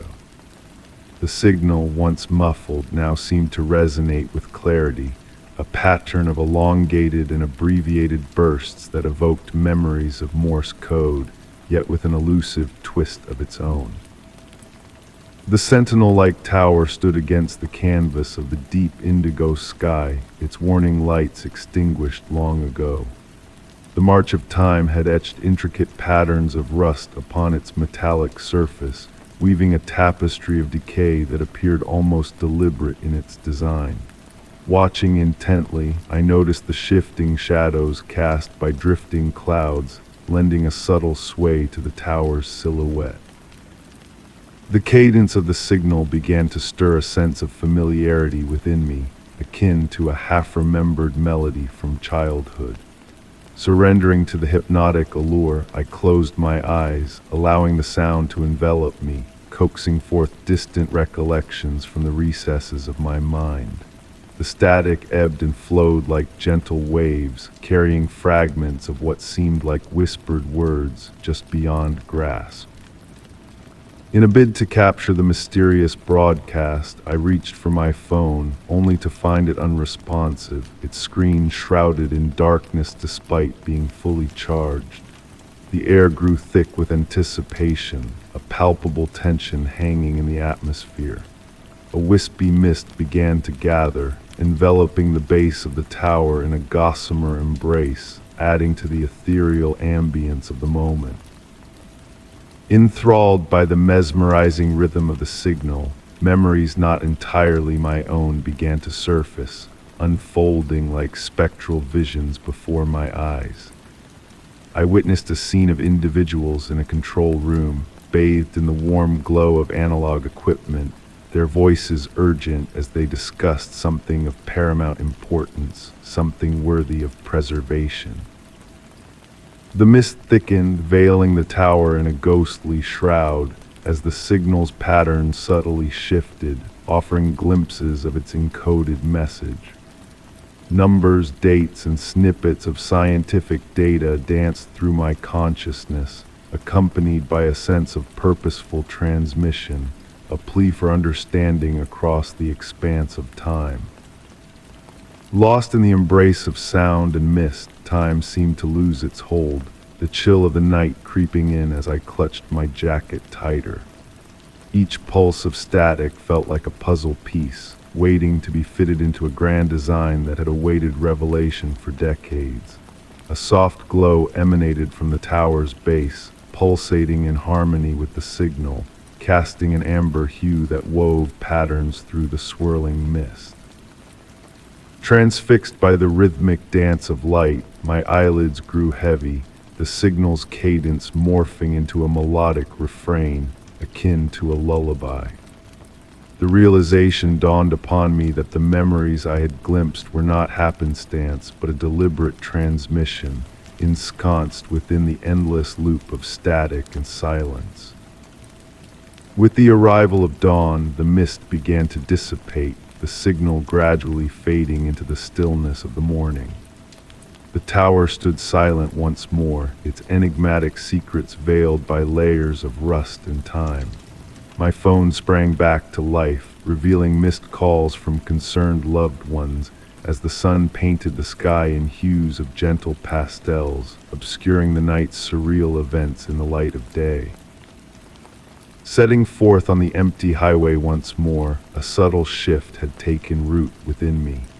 The rhythm of the signal lingered, an echo beneath the surface of my thoughts, a melody of the night that refused to be silenced. I knew instinctively that I would return to unravel more of the tower's mystery, drawn by a connection that transcended the bounds of reason. In the tranquility of quiet nights, when the wind whispered just so, echoes of the signal would drift through the static between radio stations, a reminder of unseen mysteries awaiting discovery. The tower stood as a testament to those who had come before, their message woven into the tapestry of endless waves, patiently awaiting the decipherer who would unveil its hidden truths. Story 31. Driving down a rugged coastline, my attention was captivated by an abandoned lighthouse standing tall against the crashing waves. Its weathered facade, with faded red paint and crumbling stone, emitted a quiet melancholy, as if it carried the weight of lost sailors and forgotten dreams. Amid the howling wind and the tang of the sea, a soft, sorrowful whisper seemed to linger in the air, a mournful melody drifting through the night. I felt compelled to pull over, my car's headlights casting long shadows along the worn path leading to the lighthouse. The gravel crunched softly underfoot as I approached, each step deliberate and measured. The evening air carried a peculiar heaviness, thick with moisture and memories. In the dimming light, wisps of mist twirled delicately around the base of the tower, like ghostly tendrils reaching skyward. To my surprise, the door was unlocked, opening with a gentle groan that harmonized with the whispering wind. Inside, the air was heavy with the scent of aged wood and sea salt, mingled with a hint of something sweeter, perhaps the lingering essence of lamp oil from years gone by. As I ascended the spiral staircase, my hand trailing along the cool metal railing, each footfall reverberated with a hollow echo. The worn wooden steps, polished smooth by the passage of countless visitors before me, creaked softly in acknowledgement of my presence. Through salt-stained windows, I glimpsed the darkening sky painted in deep purples and blues, pulsating with an otherworldly energy. The keeper's quarters just below the lantern room seemed frozen in time. Dust motes danced in the beam of my flashlight, swirling like miniature galaxies. A logbook lay open on a simple wooden desk, its pages yellowed with age, the last entry made decades ago. Yet it was the gentle sway of a rocking chair by the window that caught my eye, moving ever so slightly in the stillness of the room. And then I noticed the photographs. Dozens of them adorned the walls, each depicting the lighthouse at various times of day and seasons, always with the same figure gazing out to sea from the gallery rail. A woman in a flowing dress, her face turned towards the horizon, her hair caught in a perpetual breeze. In every image, she appeared to be waiting, watching, yearning. The whisper grew more pronounced as I climbed towards the lantern room. Not quite a voice, but a lingering presence of one, carrying undertones of longing and patience. The immense Fresnel lens dominated the circular space, its prisms capturing the fading twilight and scattering it into a myriad of rainbow fragments. It struck me as peculiar how something long forsaken could remain so immaculate. Transfixed by the rhythmic sweep of distant waves below, I was startled by the emergence of a hauntingly beautiful melody. Clear and pure like crystalline chimes, the notes rose from the depths of the lighthouse, evoking a sense of profound sorrow that tugged at my heartstrings. It spoke of nights without end, of ships that never returned, of a love that persisted beyond death. The air turned chilly, and I sensed a presence near me, though I could only perceive it through the fragrance of lavender and sea spray. In the reflection of the lens, I caught a glimpse of a woman in a pale dress, her gaze fixed on the endless horizon. Yet when I turned to face her, she vanished, leaving behind only the lingering strains of her haunting song intermingling with the whispering wind. I chose not to flee. The poignant melancholy of the place demanded reverence, urging me to descend the stairs slowly, each step filled with contemplation. The photographs now held a different essence, the woman's visage clearer, her expression a blend of hope and resignation. I realized then that she wasn't ensnared within these walls. She had willingly persisted, maintaining her eternal watch. As I sat in my car for a long while, observing the first stars twinkle above the lighthouse, the whisper lingered, no longer eerie, but rather a gentle reminder. It whispered of enduring love that transcends time, of sacred duties that surpass even death itself. Even now, years later, on tranquil nights when the breeze carries a familiar tune, I catch echoes of that melody. It brings to mind the image of her, standing in the lantern room, a beacon for lost souls, her light unwavering in the darkness. I've come to understand that not all places steeped in history are meant to instill fear. Some exist to impart a lesson that love, duty, and memory are forces so potent they echo through eternity, like a soft, whispered song, reminding us of their enduring power. Story 32. In a secluded corner of a forgotten gallery filled with relics of bygone eras, I stumbled upon a portrait that seemed out of place, a ghostly image of a stranger whose haunted eyes whispered of a hidden sorrow. Concealed discreetly behind the frame, a fragile, yellowed letter awaited my discovery. The air was heavy with the sweet fragrance of aged parchment and a touch of lavender, beckoning me to unravel the secrets veiled within the forgotten missive. The gallery itself stood as a silent witness to the gentle passage of time. Sunlight filtered through tall, dusty windows, casting a soft glow that danced with motes of dust, their lazy movements mesmerizing against the backdrop of weathered wooden walls. The creaking floorboards murmured softly beneath my hesitant steps, echoing the countless souls that had trodden this path before me. With trembling fingers, I plucked the letter from its hiding place, the paper whispering its ancient tale against my skin. The eyes of the woman in the portrait followed my every move, a figure frozen in time, her gaze a mix of melancholy and resolve that tugged at my curiosity, urging me to delve into her enigmatic past. The script on the letter flowed gracefully, its sepia ink faded by the relentless march of time. As I began to decipher its words, the present faded into a distant murmur, replaced by the soft scratch of a quill against parchment from a bygone era. My dearest Elizabeth, by the time you read these lines, I will have embarked on a voyage across the sea in pursuit of our grandmother's elusive legacy. The weight of this decision burdens my heart, but the dreams that haunt my slumber compel me forward. The visions of the old music box with its hidden compartment, the key that never left our grandmother's neck, the tales she spun of the ancient manor by the mist-shrouded shore. Night after night, the melody she once hummed echoes in my mind, growing ever clearer and more insistent. The same haunting notes align with the engravings on the back of the music box, a relic that vanished on the day of her passing. The portrait I leave behind conceals more than mere likeness.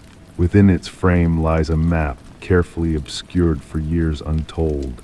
I dare not disclose its precise location in this epistle, but you, my childhood companion, will recall the alcove in the gallery where we hid our treasures. There, the same spot shall guide your hand to the truth.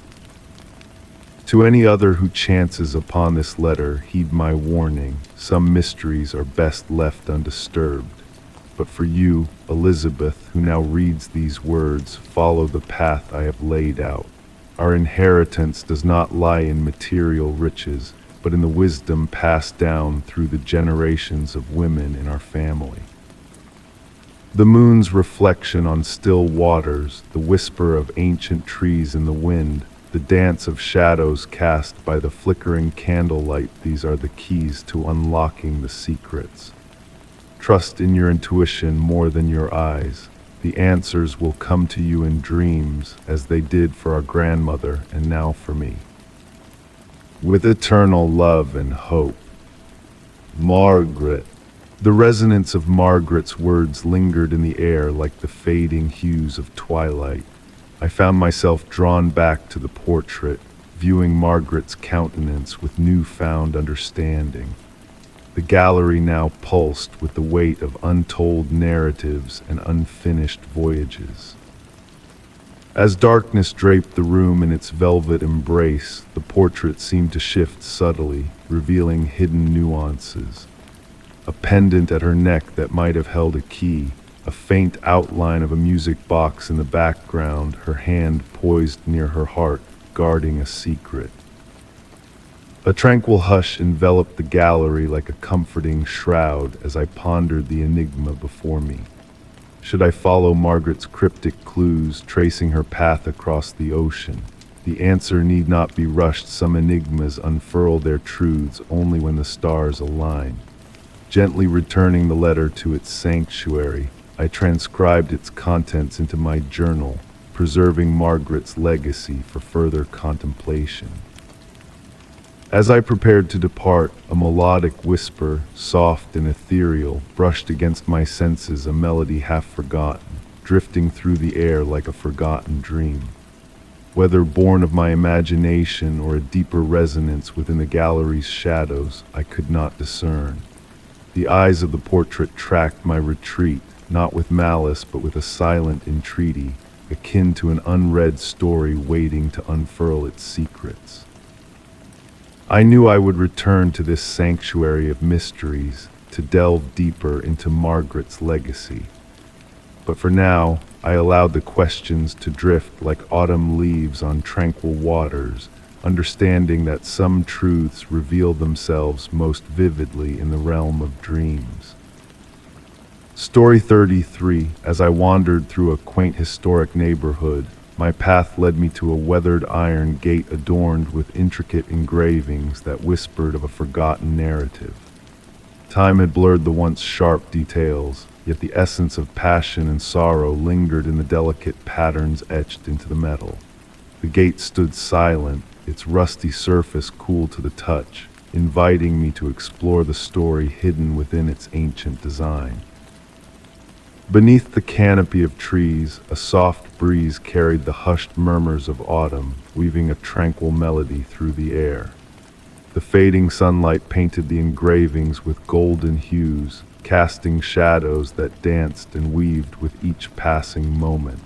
Tracing my fingers along the worn metal, I felt a subtle warmth seep into my skin, a sensation akin to sunlight on stone. The engravings, not mere decoration, but a script of intertwined letters and graceful motifs, beckoned me closer.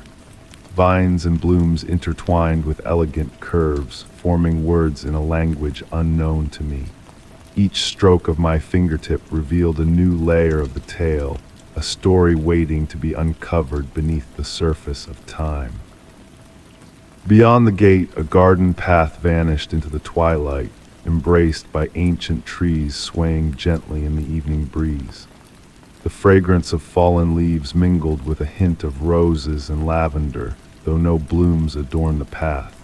Every attempt to step away drew me back, captivated by the intricate spirals leading endlessly back to a weathered heart-shaped motif bearing faded initials and a whispered date.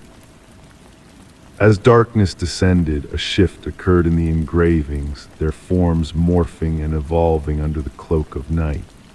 What once seemed like vines now resembled words written in a forgotten tongue, casting a spell of enchantment over my senses. Lost in the hypnotic patterns, a tap of my umbrella against the gate shattered the trance, resonating with a deep, otherworldly echo. Listening closely, I sensed a subtle reply from the garden beyond, a whisper carried on the wind, or perhaps something more ethereal. The engravings unfurled fragments of a love story, a tender embrace, a blooming garden, a barren winter landscape, all connected by threads of time and emotion, weaving a tapestry of memories and longing. The passage of time seemed to bend and sway, the streetlights flickering to life as if to illuminate the gate's hidden tale. Each beam revealed new details, a hidden bird, a fallen leaf adding layers to the narrative of the lovers who once tended the garden. Their love endured seasons of change, blossoming into a timeless bond immortalized in iron and rust. Standing amidst the shifting shadows, I understood that the gate was more than a mere entrance. It was a testament to enduring love, a legacy etched in metal for generations to ponder. The worn heart symbolized not decay but resilience, a heartbeat echoing through the ages, touching all who paused to listen to its silent song. As a distant bell tolled in the night, merging with the gentle sigh of the wind, I bid farewell to the gate, knowing I would return to unravel its mysteries once more. With a final touch to the heart-shaped motif, I felt a pulse of warmth, a heartbeat of the past reaching out across time to touch my soul. Carrying the ghostly whispers of the gate's tale, I made my way home through the dimming twilight, realizing that some stories are not meant to be fully understood, but rather felt in the depths of the heart. The engravings had shared their secrets with me, leaving the rest to linger in the realm between knowing and believing, a testament to the enduring power of love and memory held within the iron embrace of time.